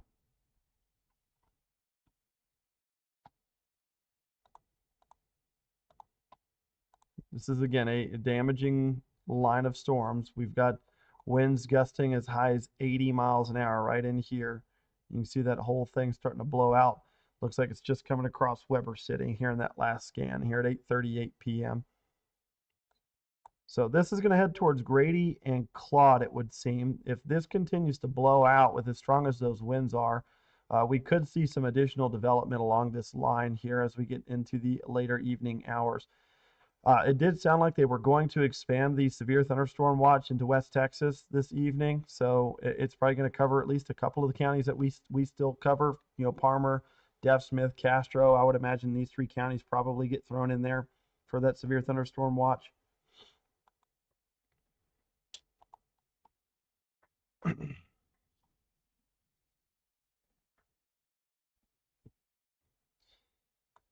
We'll see when that gets issued. It shouldn't be too much longer before that watch gets put out. They're probably just determining which counties they want to add to it, but it does sound like they will be adding some.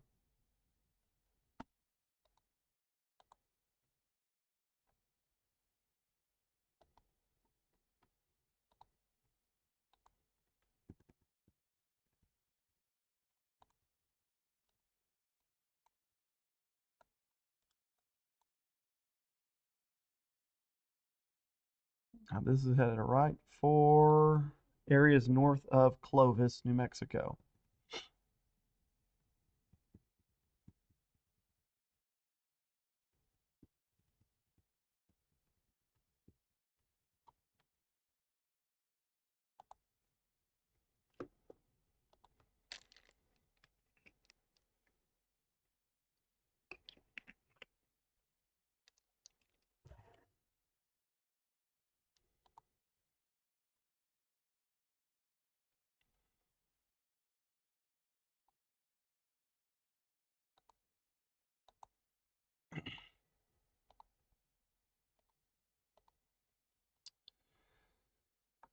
So got a line of severe storms moving into the west-northwest portion of Curry County. This is going to be capable of 60-mile-an-hour winds for Clovis. If you live north of Clovis, some of those winds that are coming out of Weber City right now could be gusting as high as 80 miles an hour. So going to be a really strong line of severe storms with this one.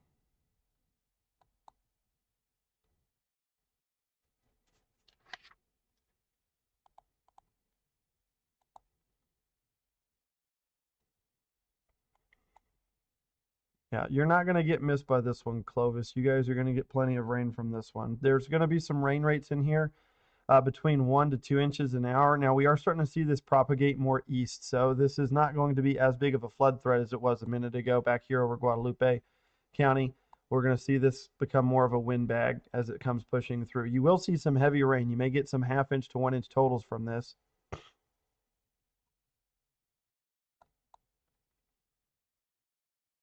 This is just an MCS kind of moving in the east-southeast direction.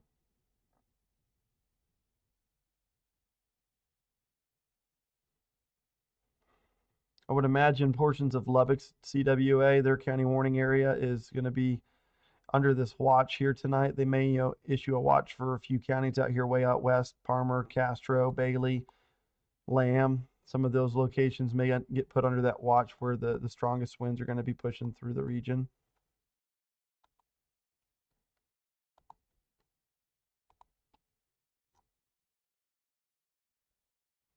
So storm damage was just reported in house at about 15 minutes ago. Broken tree limbs and branches on trees about 5 inches in diameter around their house. So sounds like this is producing some pretty big winds.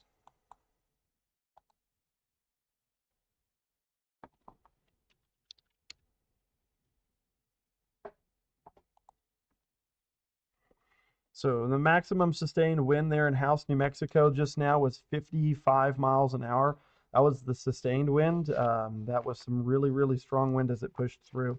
So definitely severe. That's why you guys saw some tree limbs probably break out there on some of the, the trees around your homes. There was one report of some 5-inch tree limbs broken out there, 4 miles east of House, New Mexico.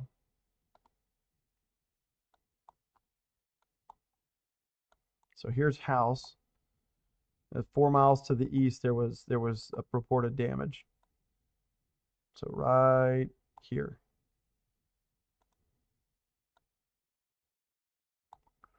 And that would line up very well with the strongest of winds. I mean, you can see it there 15 minutes ago. See, it really started to pulse out right there just east of House. Looks like the winds may have weakened some, at least on the velocity scans here in the last few scans. So outflow boundary looks to be right in here now.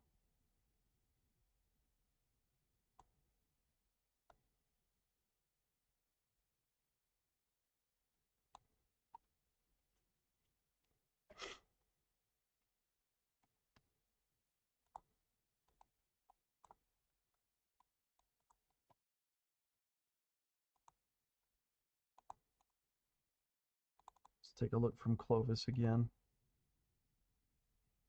So here come those storms. Oop, there was a CG over there on the right-hand side. Guess we'll leave it where it's at. So this is that line of severe storms moving across eastern New Mexico this evening. Right now, it looks like Clovis, you guys could see winds gust to about 60. If you're north of Clovis, the worst of the winds should arrive on the north side of Curry County here within the next half hour.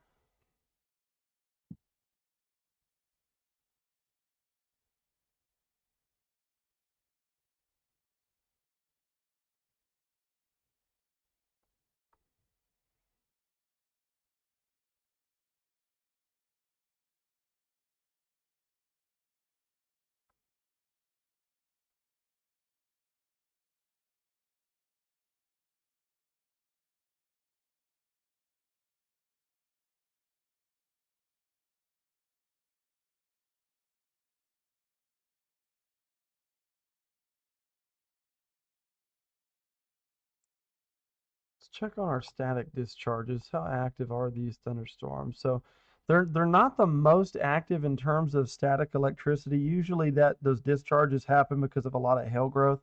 So it looks like these are, again, not producing some giant hail, but there's still about 16,000 static sources that's been detected here in the last 10 minutes out there, mostly over western Curry and Quay County, a few of them from surrounding counties, but does look like these are going to be moving into the southwest corner of the Texas Panhandle here over the next hour.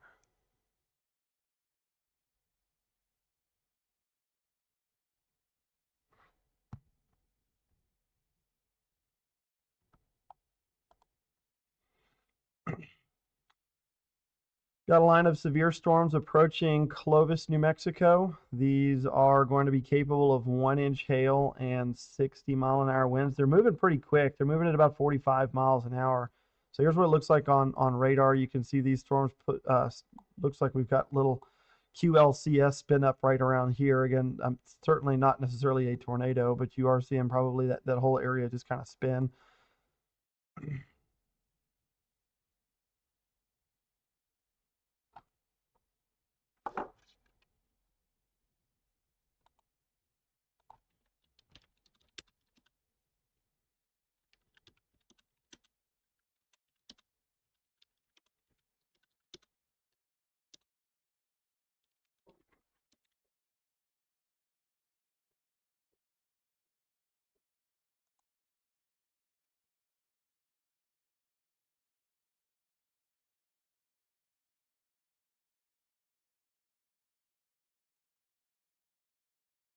This may actually end up creating an MCV here over the course of tonight.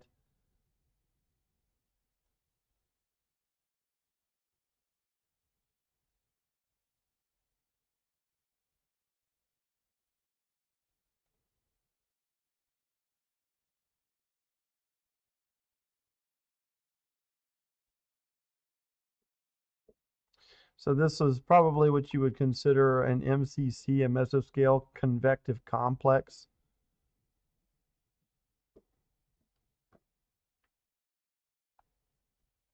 They need to utilize the studio again. We'll be back in a couple of minutes.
All right, we are back. We've got, again, a nice little complex of storms coming into New Mexico. These are going to continue to push off into the western portions of the Panhandle. This is mostly going to be warned for 60-mile-an-hour winds and some 1-inch hail. The northern extension of this stuff is going to get taken out of that destructive severe thunderstorm warning.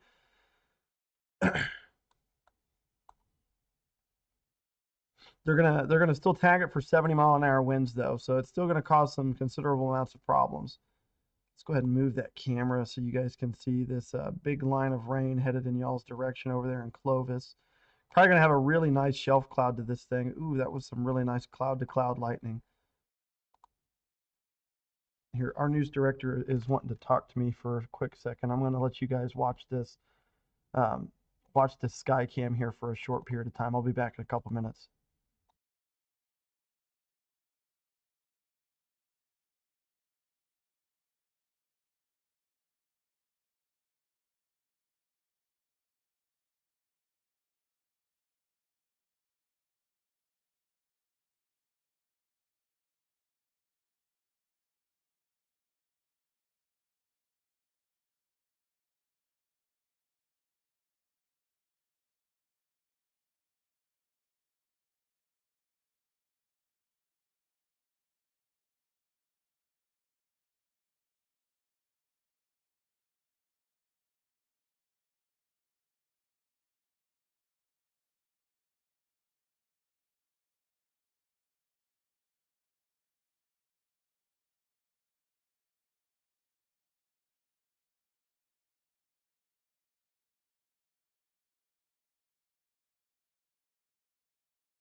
All right. So thank you guys for being patient. Trying to get some questions answered. When you're the only meteorologist in the building, you become the station scientist. So had some questions I had to answer. But anyway, we've got this line of severe storms still moving into eastern New Mexico. This is looks like you can already start to see that shelf cloud starting to show up out there with some of those thunderstorms just to the west of Clovis. This is what it looks like on radar. You can see that new warning that's flashing in yellow. That is it's not destructive, but it is a considerable severe thunderstorm warning where winds could be gusting to 70 miles an hour and some quarter-sized hail will be possible.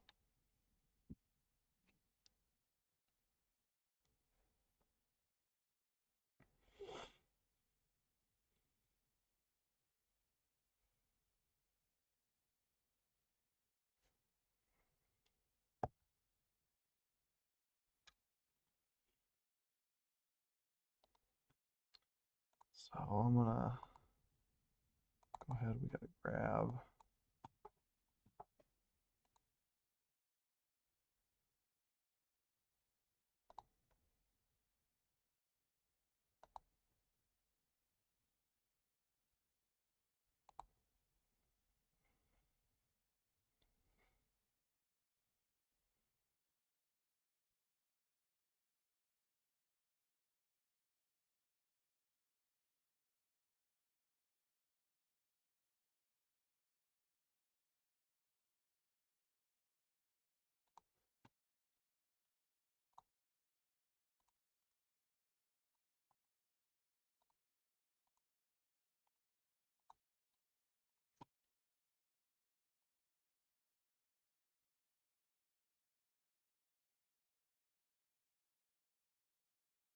Winds gusting to 65 miles an hour have been observed with this line of storms. So you're seeing a lot of scud out there off in the distance. If you see some of this lower cloud stuff, this again, don't get too bent out of shape because of it. This is all just scud out here being sucked up into this big shelf cloud.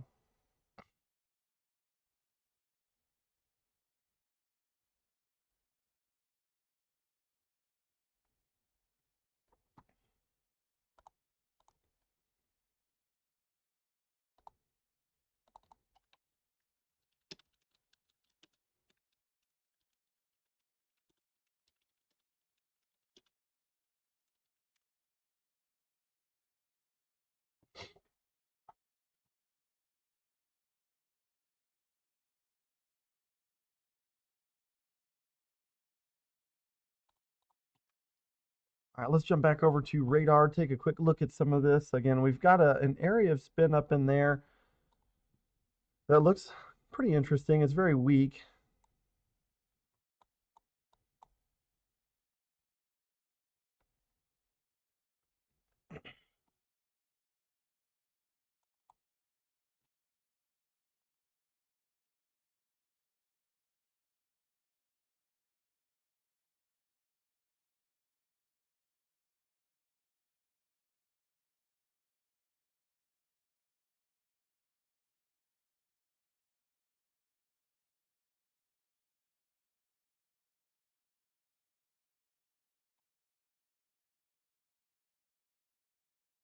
Lots of cloud to cloud lightning with this stuff.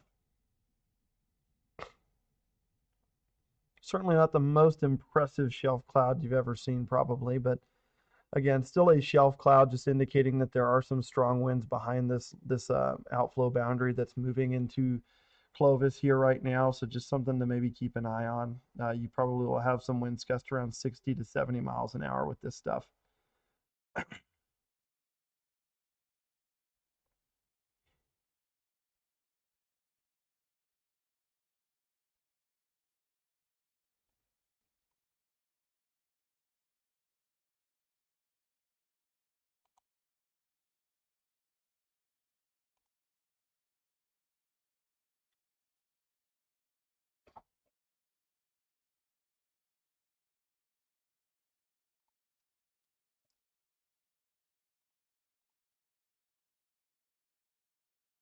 So looking at storm relative velocities, looks like there's maybe a couple of small kinks in this thing, but nothing that's really concerning for any kind of gustnado or spin up. But you will see some strong winds out of this stuff. Again, this is really starting to bow out.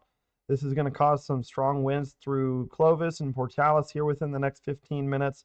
You can see that outflow boundary here in that last scan starting to race out ahead of these storms. We'll see if this will allow them to die off or if they can keep up with it. Again, if these fall too far behind the outflow boundary, they're going to run out of a lot of that severe instability and will probably start losing some of their punch. But these are all moving to the south and east direction generally. Again, there's on the northern extent of this MCS or MCC, there is again a little bit of some spin and some rotation here. This is again where you're probably going to get what you call that MCV, mesoscale convective vortex, if we're going to see something persist through the overnight hours tonight.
So here's that line of storms moving into Clovis. Again, you're likely to see some strong winds here behind the shelf cloud pretty quickly. I'll jump out over here so that we can at least get it recorded too.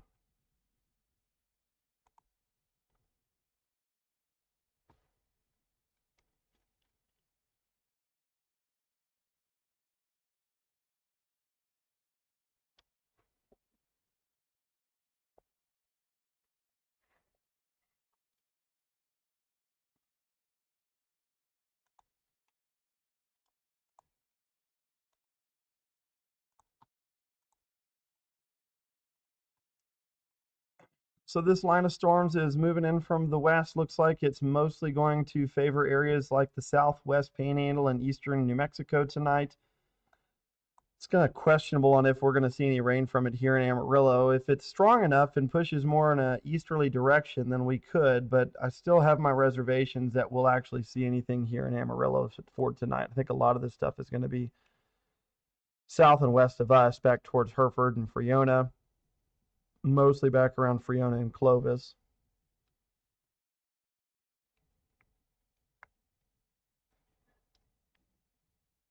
Tornado story is up. We just double.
So storms continue to move into the central side of Curry County.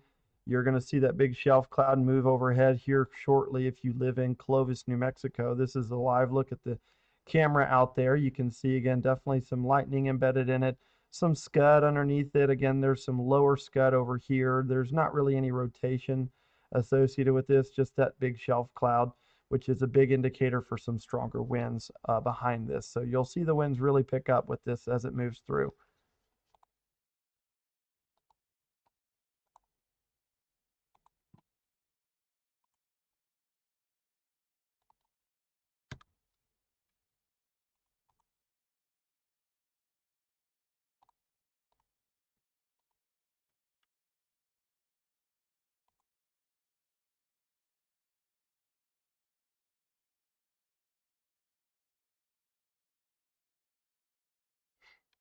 So here comes that line of strong to severe storms. You'll see winds gusting between 60 and 70 miles an hour. You'll probably see up to quarter-size hail, but most of the hail should be below severe limits with this stuff.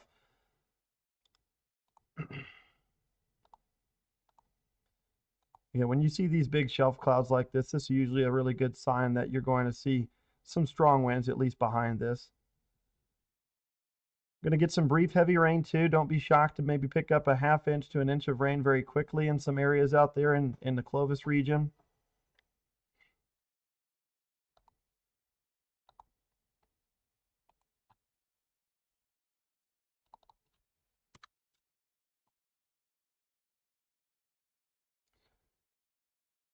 So this is your shelf cloud. You've got some scud underneath it. All of that's getting scooped up and picked up and put into the storms, just moisture that's being utilized for some heavier rainfall behind it.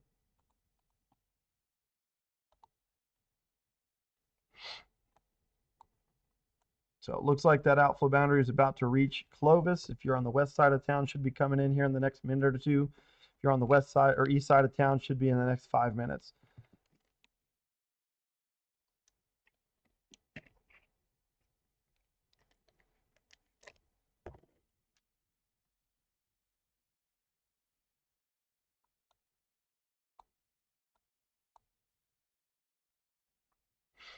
Just a nice MCS coming across New Mexico this evening.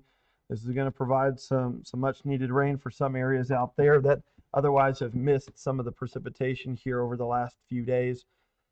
Most of the Texas Panhandle does not need rain right now. We've had anywhere from 1 to 7 inches of rain throughout this week. It's just depending on how many times you got rained on this last few days. Panhandle's probably had about 6 inches of rain over the last 3 days. Places up around Stinnett, Canadian, Miami, Perryton. Some of those places have had several inches of rain throughout the last week, anywhere from 2 to 5 inches. So probably will be okay if we miss some of this rain over the next few afternoons. But this is all going to favor the south side of the area. They've got that new warning out there that's preemptive being issued on the west portion of the Panhandle. This is down there in Oldham and Deaf Smith County.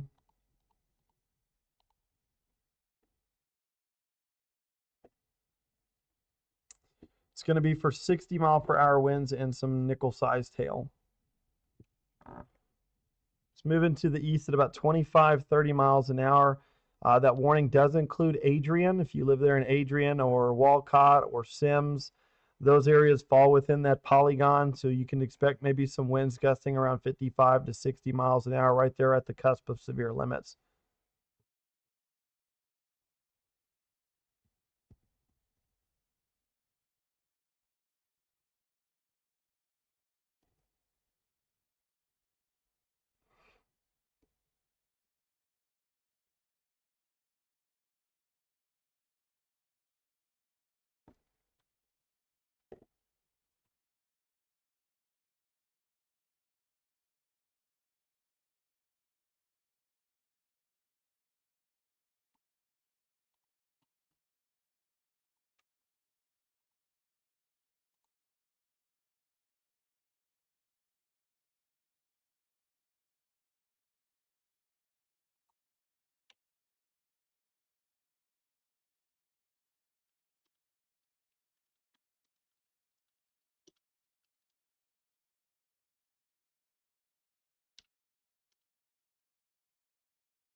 So it looks like we got a little, the northern extent of this. This is, again, kind of just like a little area spin from those winds being blown out from this severe warning storm. Again, this is all kind of merging up towards I-40, so you are getting some good rain there. It's starting to rain there in kind of the Revolto Creek area there between Hudson, and it's about to move into San Juan. So Revolto Creek, actually, that watershed does not run into Ute Lake. It actually goes into Lake Meredith. So there's kind of a narrow spot down in here in Quay County that actually gets blown into Meredith or watershed gets run into Meredith rather than Ute, but still, again, some good rainfall for some portions out there. Let's go ahead and jump back over.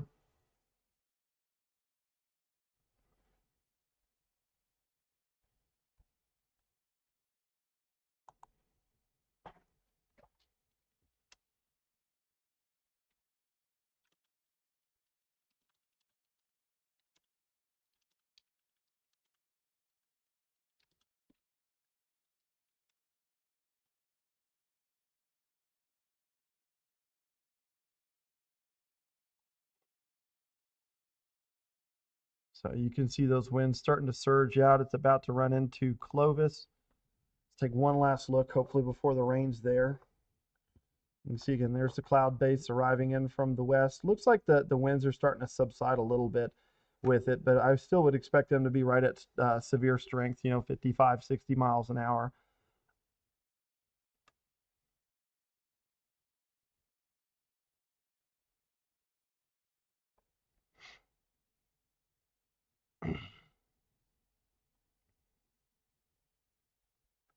Going to see some heavy rain rates out of these storms. They will produce rain rates of 1 to 2 inches per hour.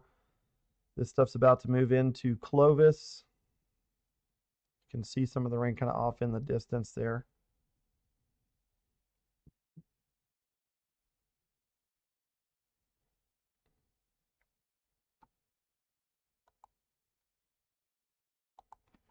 Let me move this camera real quick.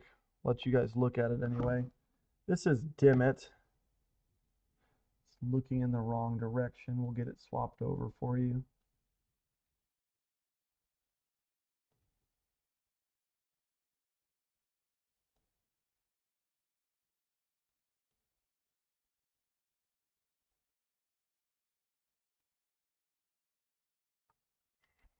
So there's the town of Dimmet. The storms are going to be coming in from the west, so we'll keep it turned that direction so we can see stuff coming in here in the next couple hours. So still a ways to go.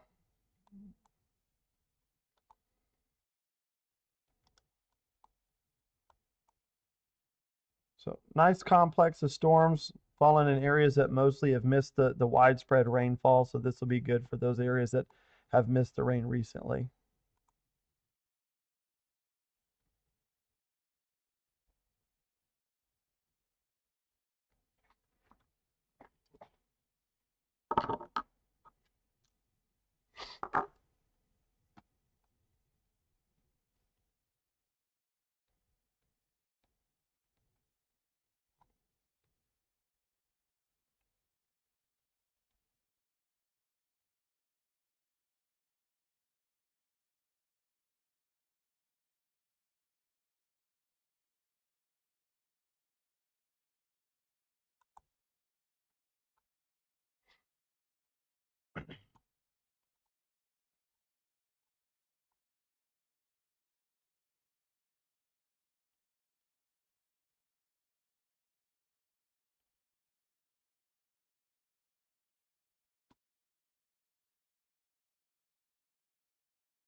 So got a really good shelf cloud on those storms. It looks like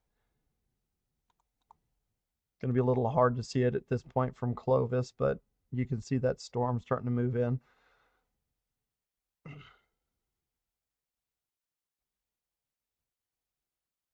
Probably some dust looks like getting kicked up out here. That's probably from some of those straight line winds.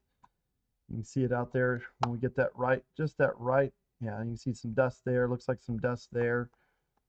Again, this area hasn't seen widespread rain recently. There've been some pockets where you guys have had rain. They've had rain in Clovis, but just kind of around town they haven't. But you can see there's a couple of some dust plumes out there just kind of getting kicked up out ahead of this line. So again, that's going to be indicating that there are some strong winds starting to surge across portions of Clovis, at least the western side of Clovis.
Go ahead and jump back over to your radar. You can see it looks like that rain's about to move into Clovis right now. Portales, you guys are going to be hit by this too. Again, looks like we finally got that expansion of the severe thunderstorm watch. It's going to cover Palmer, Castro, and Swisher County in the DMA.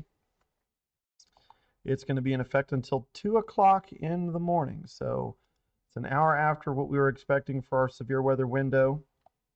Here's what we would forecast earlier today. We said anywhere from 8 to 1 a.m. Storms rolled into Quay County at 7:57, and so it looks like we may end up, at least close to that window, but may extend it a little bit further. They've got it going to 2 o'clock in the morning. So we'll see how long this stuff lasts. I think there is a lot of uncertainty on how long-lived this stuff up here on the northern side of the MCS is going to persist. The stuff down here, I've got more confidence that it's going to persist all night tonight. Now, it may not reach severe capabilities at times in the evening and overnight hours, but we still will probably see it persist up into the early hours of Tuesday morning, especially as it gets down into central Texas. They could see a pretty significant amount of rain down there in some spots. They may end up actually seeing as much as 2 to 4 inches in some locations because of this big complex that's going to move in from West Texas.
Probably going to get just a big Boeing line of severe storm warnings with this. Again, probably around 60-mile-an-hour winds can be expected and some near quarter-size hail. I don't think the hail threat's going to be an issue for you guys tonight.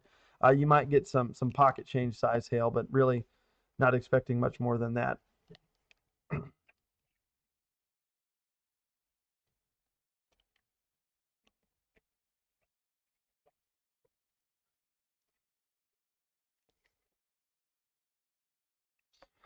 Tucumcari had a wind gust measured at 57 miles an hour, which is one short of severe criteria.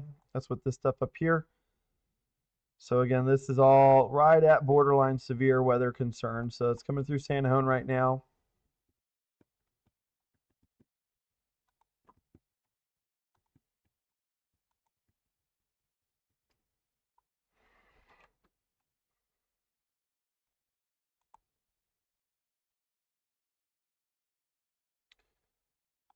So maximum winds today should be around 70 miles an hour.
So those winds are coming across Clovis right now. This is what it looks like. We've turned your camera a bit so it's looking more to the south, southwest.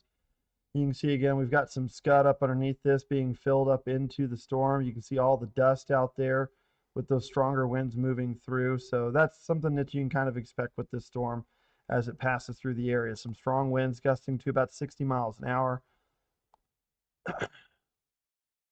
Maybe some quarter-sized hail. Really just going to be heavy rain and some strong winds. That's the main threat and main hazard running through the rest of tonight.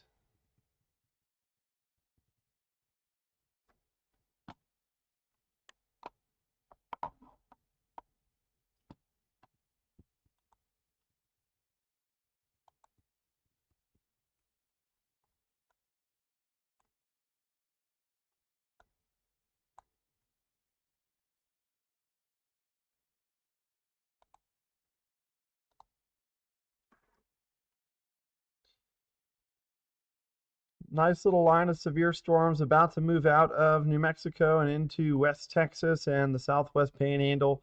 These are going to be marginally severe. We've seen a lot of winds gusting between about 57 and 65 miles an hour with some of those observation sites out there towards New Mexico. These are, again, expected to slowly weaken in nature as they continue to push into the Panhandle. And that being said, they've still got that watch until 2 a.m. That's going to cover Palmer, Castro, and Swisher County until 2 o'clock Tuesday morning.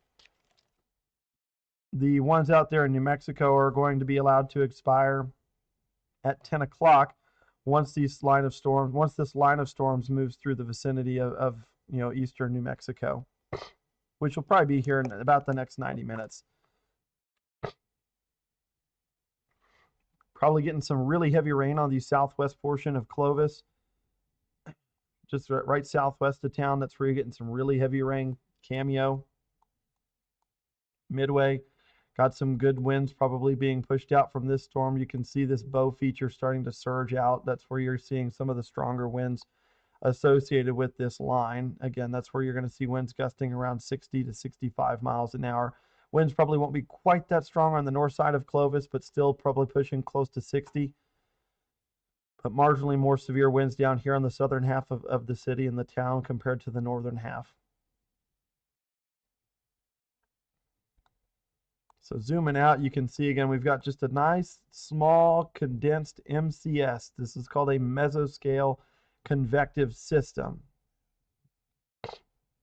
This may eventually turn into what we call an MCV, a mesoscale convective vortex.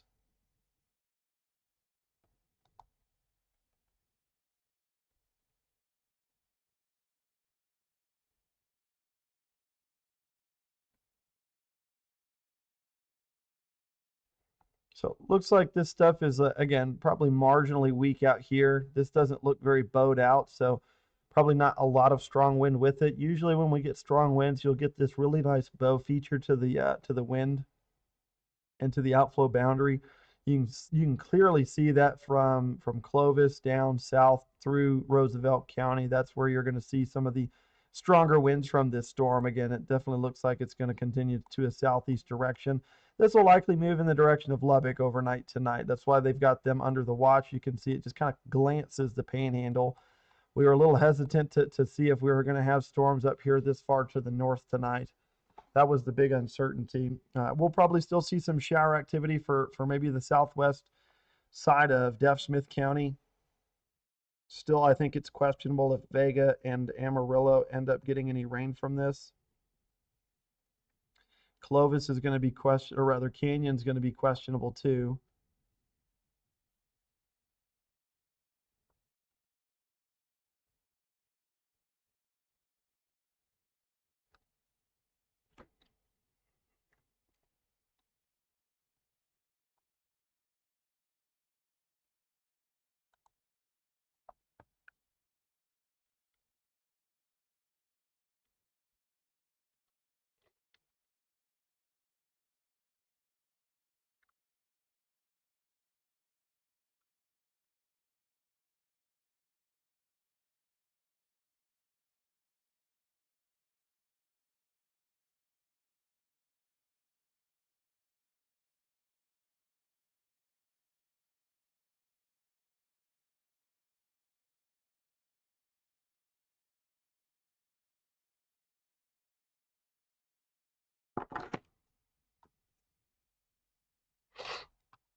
So if you guys are just jumping on, we've got a new severe thunderstorm watch that's been expanded into the southwest panhandle, mostly in West Texas, until 2 a.m. on Tuesday morning. I think that's probably going to be allowed to expire at least a little early.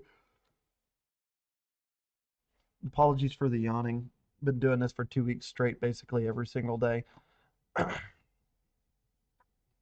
But we got this MCS moving across eastern New Mexico. It's going to push into West Texas. This will eventually lead to some heavy rain, mostly a wind concern. You're going to see those winds gust anywhere from 50 to 60 miles an hour with the weaker stuff up here. This big bow effect you see on the outflow boundary is probably where you're seeing a lot of those 60 to 70 mile an hour winds coming through Roosevelt County. But this is not a bad thing for them. They need the rain. They've been really kind of isolated out in those areas the last few days. So most of the panhandles had some good rainfall.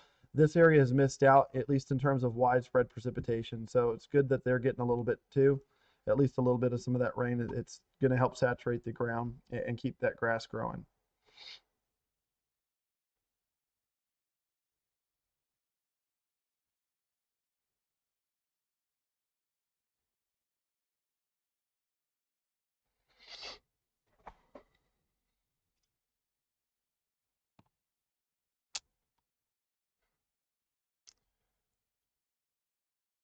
So this is going to be a pretty tight complex that comes through West Texas. This is not going to cover a large chunk of the panhandle. This is going to just have a glance blow to it.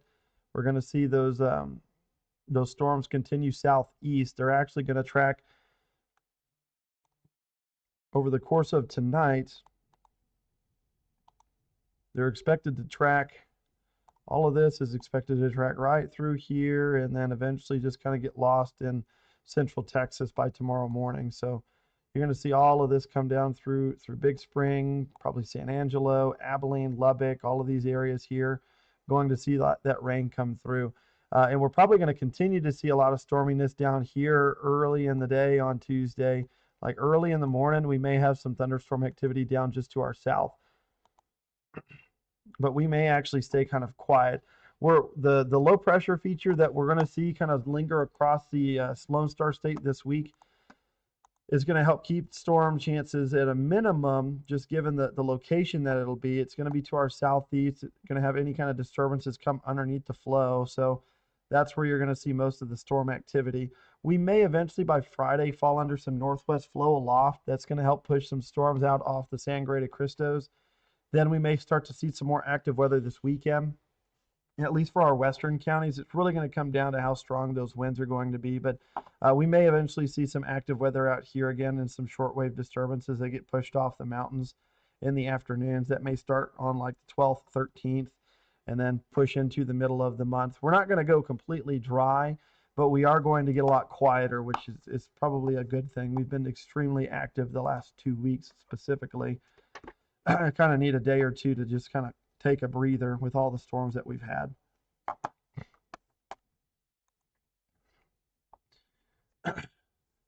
Let's go ahead and take a quick look out in Clovis. That rain probably falling over the city right now, especially on the south side of town. You can see again, looks like the wind's kind of blowing it down the street. Definitely some frequent lightning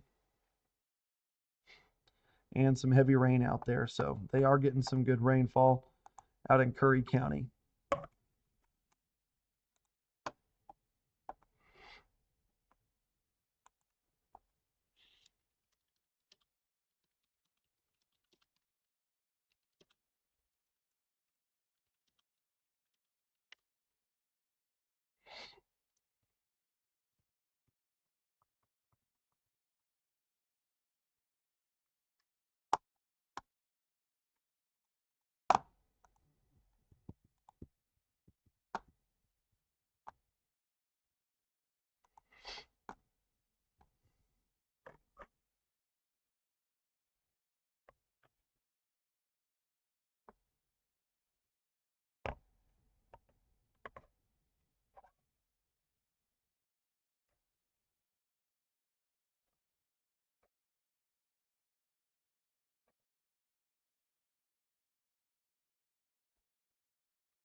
All right, let's go ahead and jump back over to your radar. We do have a few of these storms starting to encroach onto Palmer County. That's why they've issued that new warning.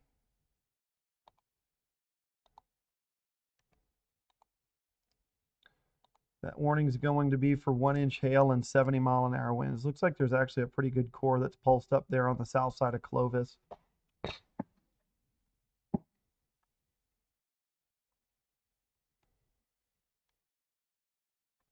Might see some hail there in Clovis here in the next few minutes. That new warning's out until 10:45 p.m. Central Daylight Time. That is going to be for 70-mile-per-hour winds and some quarter-sized hail. This bowing feature with this storm is moving at 40 miles per hour. This is going to impact Muleshoe, probably areas on the south side of Palmer County, mainly south of Bovina, and the highway between Bovina and Dimmitt. You guys, if you're south of there, will probably see some of the stronger winds from this storm. Clay's Corner, Laz Buddy, Flag, and Sunnyside. If you're here between Hub and Tam-Am, they're on Highway 86. This is going to be kind of the northern extent of the worst of this storm. Again, this is going to bow out right there pretty close to the county line between Bailey and Palmer, and then between Castro and Lamb. So kind of right down Highway 70.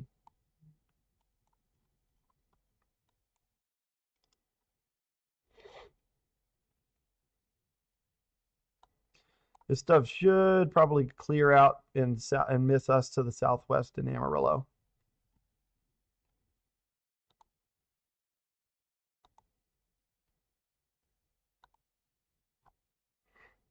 Flash flood warning in New Mexico has been allowed to expire over a portion of Guadalupe County.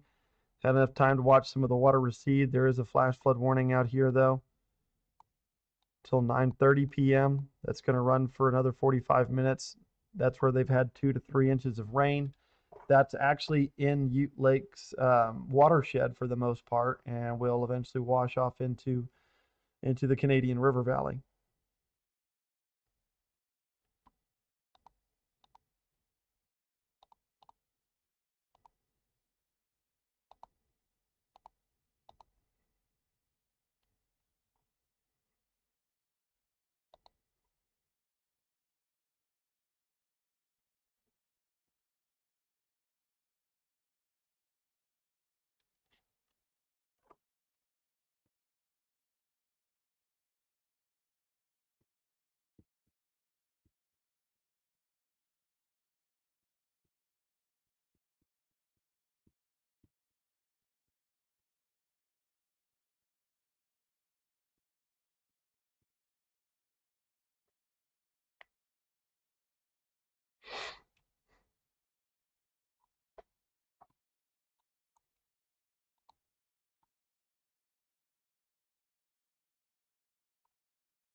Seems like the Canadian River there, north of Amarillo, is starting to recede quite a bit.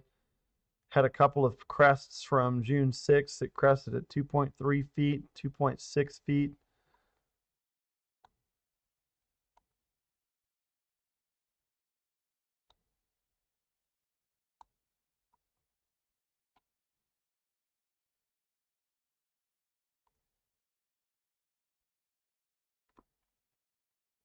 It actually crested just short of 5 feet, and that was when it was pumping a lot of water through the bridge or under the bridge. It's coming back down now.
So based off of the last few days, seems like there's been about 4,000 acre-feet of water that's flown underneath the Canadian River Valley, or through the Canadian River underneath the bridge on Highway 87. So probably just shy of 4,000 feet, acre-feet, flowing into Lake Meredith, which is kind of a drop in the bucket. That reservoir can store 500,000 acre-feet of water. And it's at like 43% capacity, so it's only at like 200 and some odd thousand acre feet. So it really isn't going to put a big dent in it. It might come up a couple inches, but that lake still is far from full. But water is water, and we'll take what we can get. Again, any kind of runoff in the river valley is a good thing for us because we don't tend to see the lakes very full here to begin with in the Panhandle. Storms are about to move into the Texas Panhandle. We are approaching the 10 o'clock hour. These are going to be marginally severe. Expect winds to be your biggest hazard, up to 70 miles per hour.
So our worst winds seem to be coming right through Bailey in the south portion of Palmer County. This is where you've got that really big bow feature. That's where we're dealing with some strongest winds, gusting to 70 miles an hour. Looks like the worst of it's kind of moved through Clovis. You're going to start seeing the rain let up here momentarily. Looks like it's already starting to let up there on the camera. Looks like some heavy rain, maybe just a couple miles away. You can kind of see it's getting really opaque out there, just past some of those taller street lights.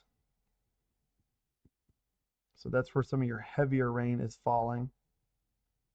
But looks like it may be mostly done there over the Skycam.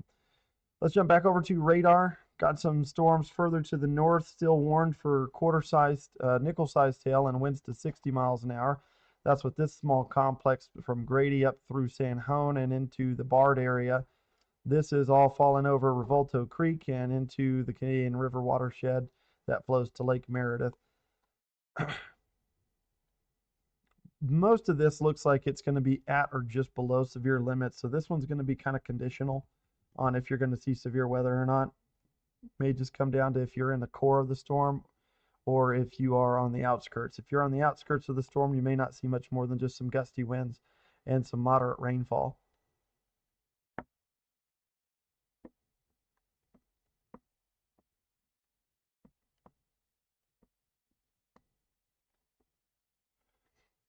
No recent updates from the National Weather Service. We do have our 10 o'clock news coming up here in about 8 minutes, so we may step away from the camera momentarily.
Dimmitt may eventually fall under some of the rain. Sorry, we're going to drop this over here. We actually do need to build a couple graphics.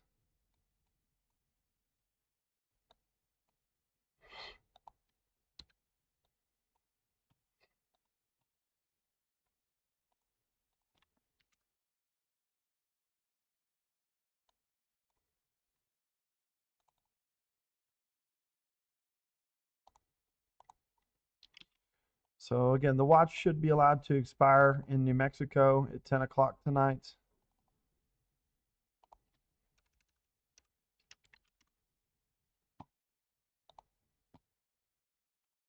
Here's what it looks like out in Dimmitt right now.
Can you hear me?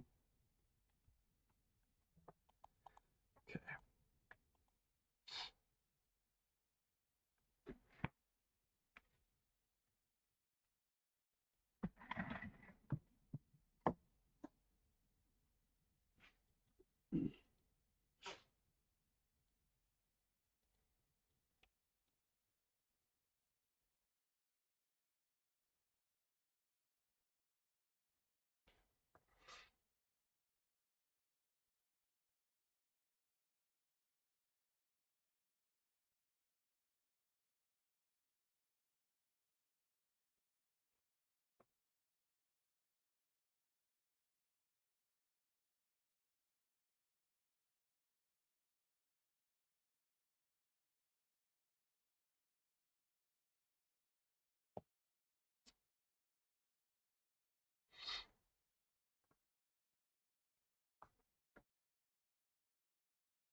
Good Monday evening, everyone. We are watching a cluster or complex of thunderstorms about to exit New Mexico and enter West Texas and the Southwest Panhandle. These extend as far north as I-40. They are moving generally in a southeast direction, so I think it's very questionable on if we'll even see rain in the Amarillo area. This stuff, though, will hit places like Friona and Dimmitt, and then further south towards Muleshoe. Again, you can see this really big bow effect in the line of storms. That's that outflow boundary. This is where you got some of the strong to straight line winds gusting around 70 miles an hour right now, about to come into Muleshoe and areas south of Friona. This is our sky cam there in Dimmitt. You can actually see again a couple of pockets of some dust getting blown up there underneath it. That is not rain. That is some dust in some of those drier spots that maybe missed the rain the last few days.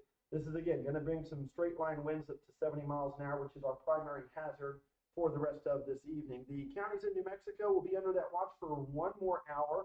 The Palmer County, as well as Castro and Swisher, will be under a watch until 2 a.m., but we may see storms exit the area a little earlier than that. Coming up in your full forecast, we will break down your storm chances running into the rest of the work week.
So you're looking at that line of storms that's coming out of New Mexico right now. You can see again some dust out there underneath this storm. Looks like again maybe some of the feedlots and some areas that missed the rain, getting some dust being blown out there in West Texas. This is likely going to be mostly just a wind and heavy rain event as it moves through Bailey and Palmer County and portions of Lamb and maybe Castro County. Getting pretty active for the lightning. Again, a lot of it is cloud to cloud. Can't really see anything, but we're going to see a pretty nice shelf cloud, I think, come through with this line of storms.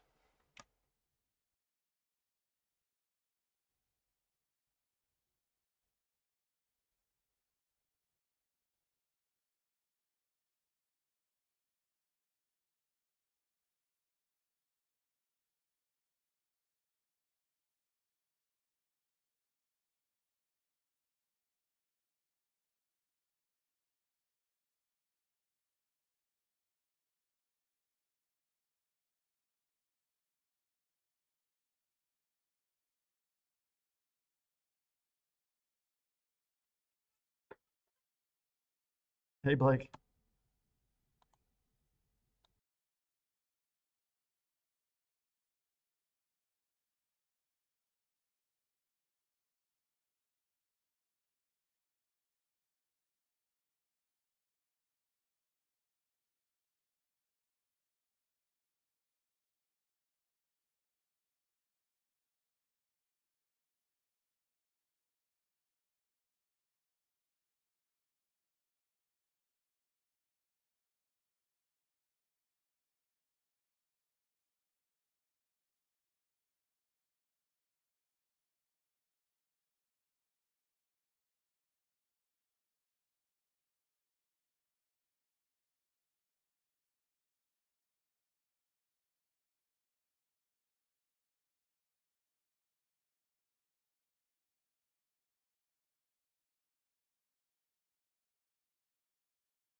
So what you're looking at out here is a bunch of plumes of dust, likely from feedlots and just some dry spots that haven't seen a whole lot of rain. But again, these are just plumes of dust being blown out from some of these strong winds. You can see there's probably some scud right there that you can see where, if you can see where the mouse is at, there's a little bit of a lower appendage underneath that shelf cloud, but this is most likely scud. That's getting sucked up into the storm. I haven't seen really any low-level rotation in any of these storms. Our bulk shear is only around the 30 knot range, so this is why these storms are taking on more of that linear complex look rather than actually any supercell characteristics.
Good Monday evening, everyone. We've got a complex of thunderstorms making their way into the western panhandle. These are kind of two bowed segments. We expect this stuff to gradually fall apart as it moves through Smith County. I think it's still kind of questionable on if we see anything severe around the Amarillo Canyon area. That rain's going to be close, but I don't still think we're going to see any rain. If we do, it won't be that much.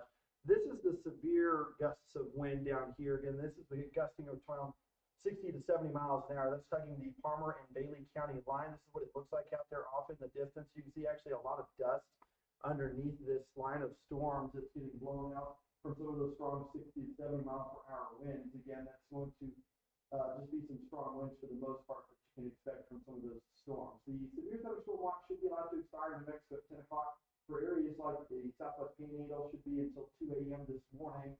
And then we'll end up seeing the stuff still probably linger, but mostly quiet conditions, sub-severe from here on out. Still a marginal concern here in the Amarillo area, and then that slight risk further southwest where we're seeing that better complex. Now moving into the rest of the week, we still won't rule out thunderstorms. I just don't think we'll be dealing with much, if any, severe storms. Maybe a pulse-like shower storm that does produce some 50 to 60 mile per hour winds. But generally speaking, I think we're done with the severe hazards, at least for the next several days. We may fall under some northwest flow heading into this weekend, which is something that we might keep an eye on. You can see there's that complex again, probably going to graze the Amarillo area, but not really expecting any severe weather for the city, just maybe some light rain activity. The southwest side of town will have a better shot for rain than the northeast side will. Tuesday afternoon, you can see some sporadic showers just still lingering around in the South Panhandle with that low as it stays yonder to the south. As it starts to lift up through southwest Oklahoma on Wednesday, we'll continue with the upslope flow. That's going to keep us in the 70s and 80s for those high temperatures before we start to warm up by the second half of the work week. You see some of those showers trying to get going there on Wednesday evening, but most of us are quiet. So here's the overall pattern. You've got this low pressure feature, slow to lift. That's going to keep us cool the next few days, and then we'll start to fall under some of that northwest flow aloft heading into Friday and Saturday. So a slight tick up in your rain chances. It won't rule anything out, but they are overall fairly low.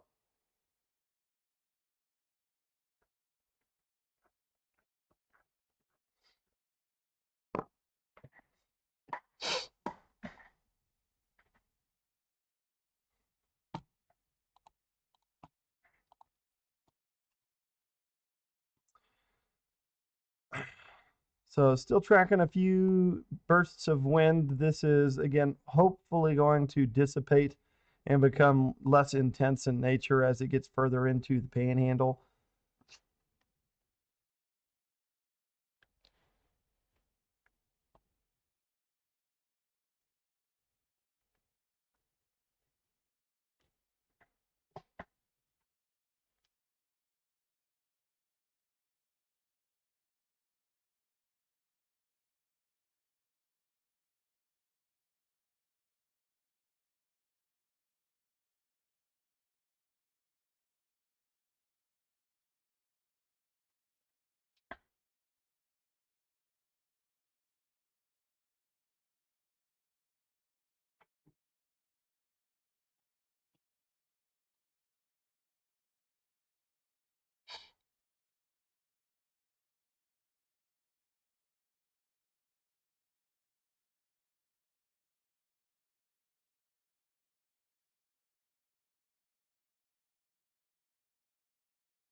So you can see these two bowed features out here. Juan Hereford's going to see probably some gusty winds.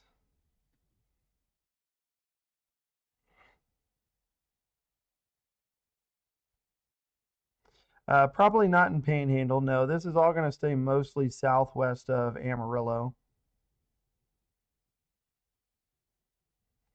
Yeah, Tony, you guys are probably done there in Clovis. We'll go ahead and show you. You may see some light rain linger around, but that's probably all you're going to get was just that initial round of wind and some heavy rain.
So you can already start to see this is starting to move kind of southeast now. That stuff that's bowed out here around the I-40 corridor, you can see it's just starting to kind of drift in that southeast direction and fall apart. So running into some more stable air.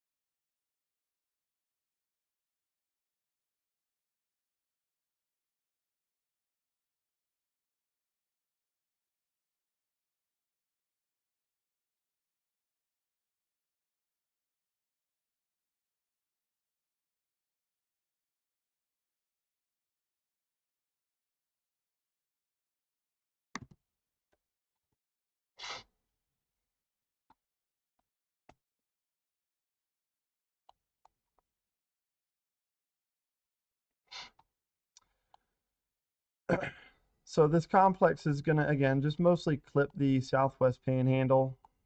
Got some better storm activity going up around Roswell. You guys need some rain too. So it's probably good that you guys are getting some of that.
Looks like that outflow is starting to race out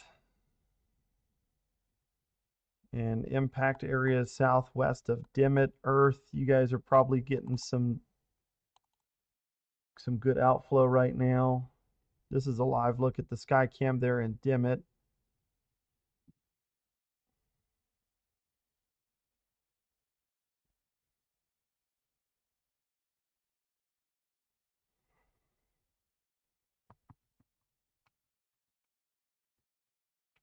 All that dust.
So here's your line of storms coming through. Again, a lot of this is starting to fall probably below severe limits here for portions of the Texas Panhandle. We'll see if we can maintain any kind of severe wind gust category. That's really, I think, the only concern that we'll have here for the rest of the evening. Again, this threat for severe weather seems to be diminishing pretty quick as these move further to the east. But again, the wind still could be gusting to around 60 miles an hour with both of these thunderstorms.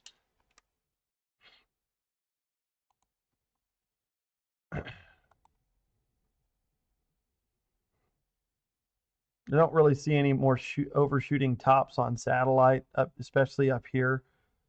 Now you get further south, that is a different story, especially down in this area, down there towards Hobbs, New Mexico, or heading towards Hobbs, New Mexico and Lovington, down there in Lee County.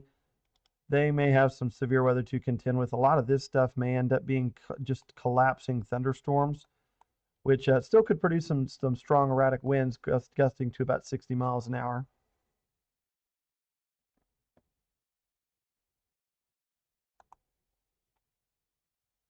Bootleg had a gust of 58 miles an hour.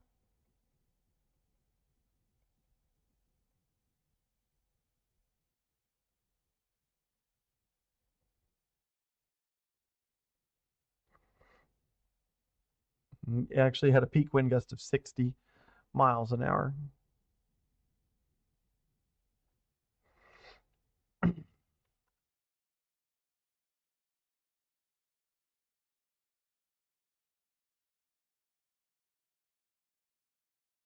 Not really seeing much development along that outflow boundary up here. This stuff is going to start falling apart. You can actually see the outflow boundary there on a couple of scans just racing ahead. Bootleg down here had a wind gust to 60 and 58. So again, any of those severe gusts maybe here closer to Hereford in this warning. The Adrian only gusted to 41 miles an hour.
So this storm down here heading in through Muleshoe. This one's still warned for 70 mile an hour winds and some 1-inch hail. Looks like they actually just downgraded it 3 minutes ago to 60 mile an hour winds. Moving east at 35 miles an hour. Again, we are starting to see these collapse. It looks like I said earlier, the overshooting tops, they seemingly have ceased to exist, at least on the northern edge of this storm. So we'll probably still see some general thunderstorm activity, but we may lose a lot of the severe characteristics with this stuff up here on the northern side. The severe weather may end up being more down here, further into the watch area. It's pretty interesting. There's a little left splitting supercell there near Seminole heading northeast.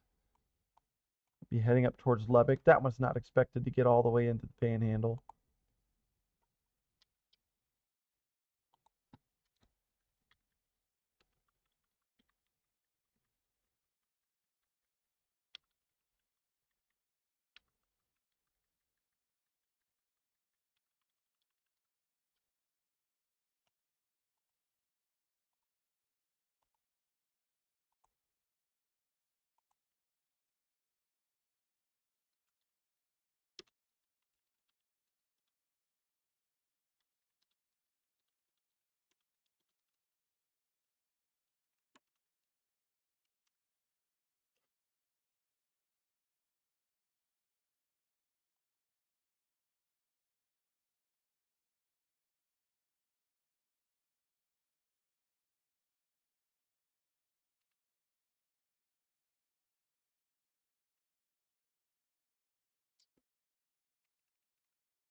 So we're not seeing any more overshooting tops on this stuff up here, specifically in the counties that we cover. We're probably going to watch these warnings expire.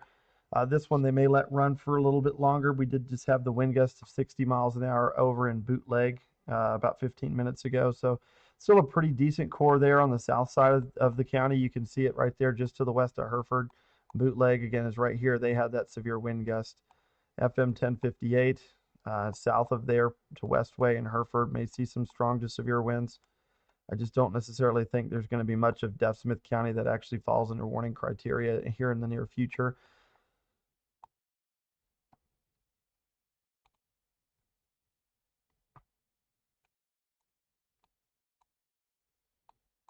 Decent round of heavy rain coming through Muleshoe. Again, you guys may end up picking up some, sizable amounts of water this evening. Had a 1/4 inch of rain in Bootleg. Looks like Muleshoe's picked up 2/10 of an inch of rain so far. Dora 2/10 of an inch there.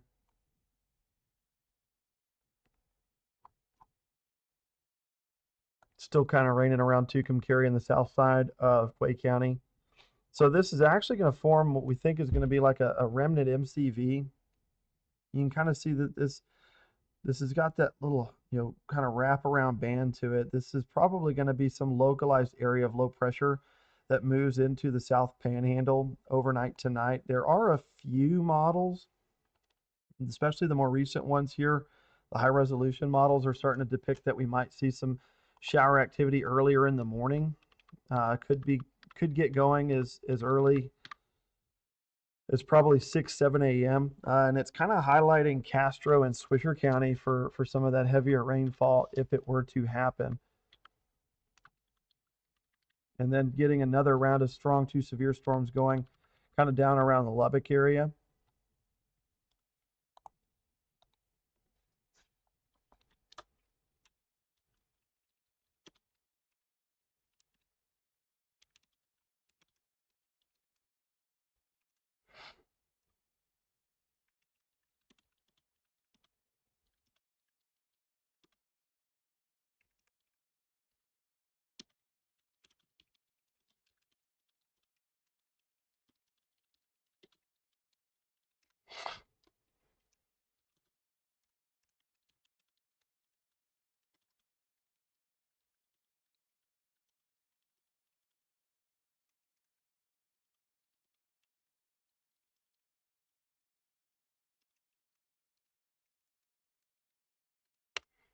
I wouldn't be shocked if maybe down to around the Lubbock area, they have some landspout potential tomorrow.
There's actually going to be some decent storm relative helicity tomorrow down near the Lubbock area, kind of just to the south of this MCV that we've got coming through tonight. So I would be interested to see if maybe between Brownfield and then back up towards Idalou, Rawls, and Post, kind of in this general area, if we don't get maybe a landspout or two tomorrow afternoon, just with some of the storm relative helicities that we've got going on. But I would certainly think that maybe some cold air funnels at the very least are probably possible. But I would think that maybe a landspout's probably, maybe one or two tries to develop tomorrow there in that South Plains region, just south of Lubbock. And that's going to be actually in part due to this meso low that's going to be pushing into West Texas. Again, that acts as a just a localized area of low pressure, and then we end up seeing probably some some quick spin ups that get sucked up and absorbed into a thunderstorm or two, and so that's how we may end up getting like a spin up of a land spout tomorrow. But it won't be a true tornado threat. It would be some of those weak land spouts that have winds around 50, 60 miles an hour, nothing strong.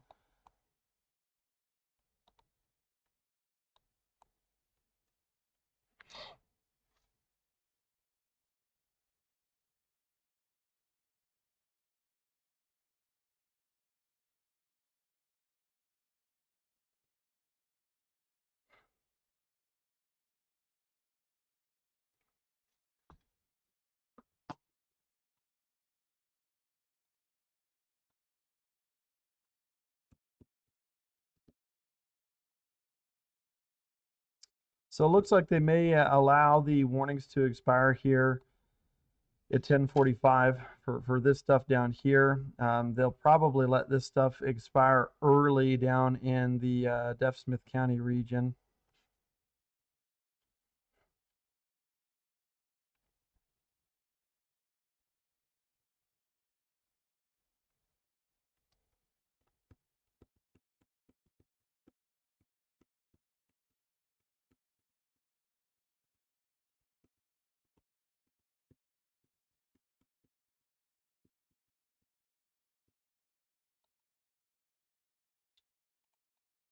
This stuff is moving south and east. It's not really expected to impact most of the area. Canyon, Amarillo, going to be quiet tonight, I would imagine. We might get some gusty winds, gusting to between 30 and 40 miles an hour from some of these collapsing thunderstorms, but not really expecting us to have any actual thunderstorms tonight. We may have a few storms tomorrow morning. You can see that this thing does have a little bit of some spin with it. That's that mesoscale low pressure system that's going to drift down to the southeast and probably will eventually start to reinvigorate some storms in the morning closer to sunrise. High-res models, at least latest ones, are starting to depict it between Plainview and Tulia for where those storms may develop, as far west as maybe Dimmitt. Speaking of, we can actually take a look at that line of storms getting a little closer.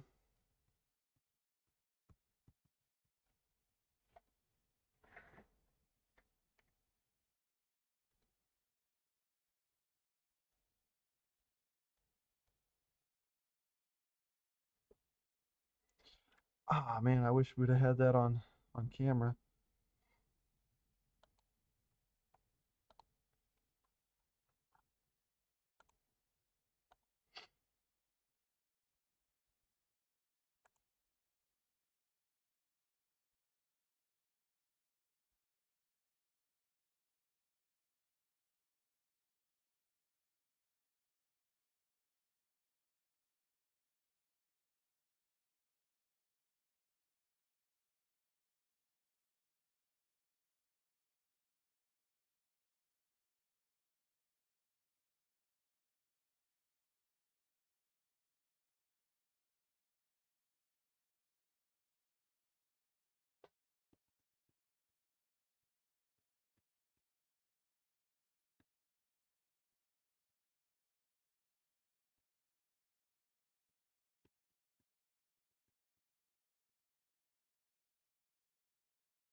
A lot of the stuff is going to start to fall below severe limits here shortly, if it hasn't already, in the Palmer, Castro, and Smith County region.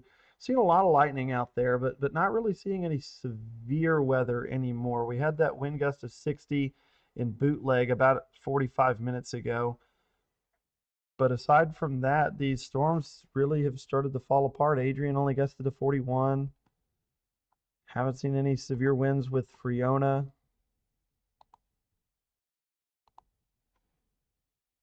I mean, Fiona had a gust today of 32 miles an hour. I mean, and that likely just happened.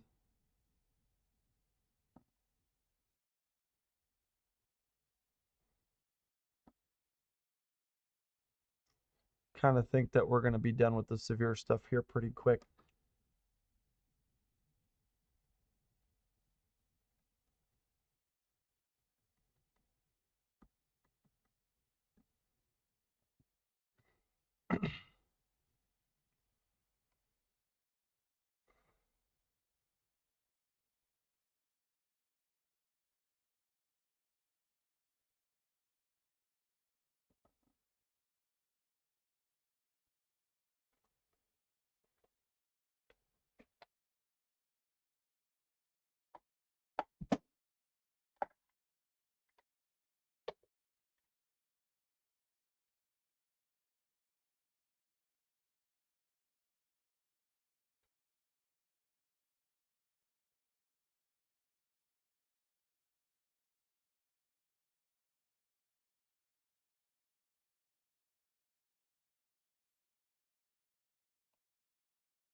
So Lubbock actually just expired that warning down there. So we still just have the one. Once it's done, then we'll probably end your live stream here because this stuff should be pretty much over. With this played out, it's exactly like we expected. The sun went down. We've lost all of our instability. So these are thunderstorms, but not necessarily severe storms. So you'll see this one probably be allowed to expire at the very latest, 11:15.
Let's check in and see what National Weather Service has to say. They are eerily quiet about the thunderstorm in Deaf Smith, Palmer, and Castro County. Usually when they're this quiet, they're just going to allow this severe thunderstorm warning to expire. It's got 20 more minutes on the warning. Let's go ahead and look at cloud top heights. I mean, they're still there. They're just, it's not very tall or pronounced. Let me go ahead and pull over our, let's go ahead and scan this thing.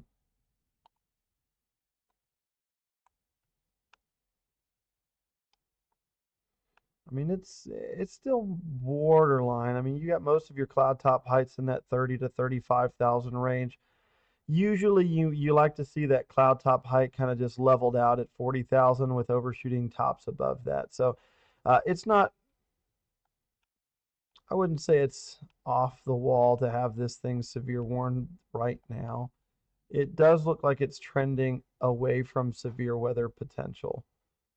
You can see again, here's your 30,000 foot marker right there. So cloud top heights do appear to be just above that, you know, not quite to 40,000 feet. So I wouldn't say that is abnormal to have this thing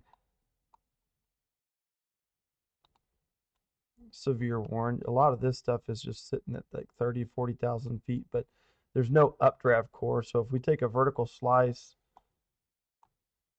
you can see there's an updraft core here. You got 10, 20, you know, maybe a core up to 30,000 feet there out of the lead line.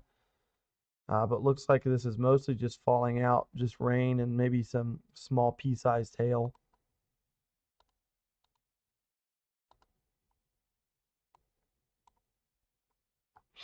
That'll probably be our last severe warning of the night, to be honest with you. At least in our viewing area. They'll still have some severe stuff further to our southeast, but it's not going to be too much of a concern for us. It's all going to be heading away from the region. That, a couple of destructive severe thunderstorm warnings down there. If you guys have ever chased down there near I-10, the cell service is awful. Road network is less than ideal.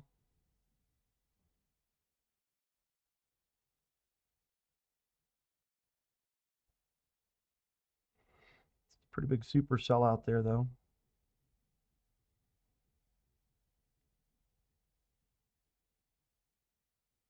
Headed towards Sonora. So that one's warned for 65-mile-an-hour winds and tennis balls.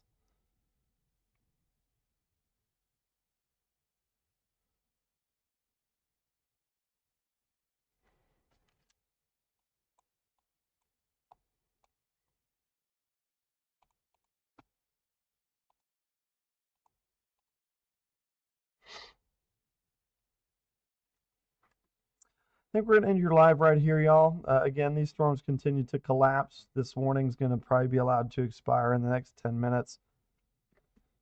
We are likely done with the severe weather for this evening. We may see a few more storms in the South Panhandle tomorrow morning, but those should stay below severe limits as well.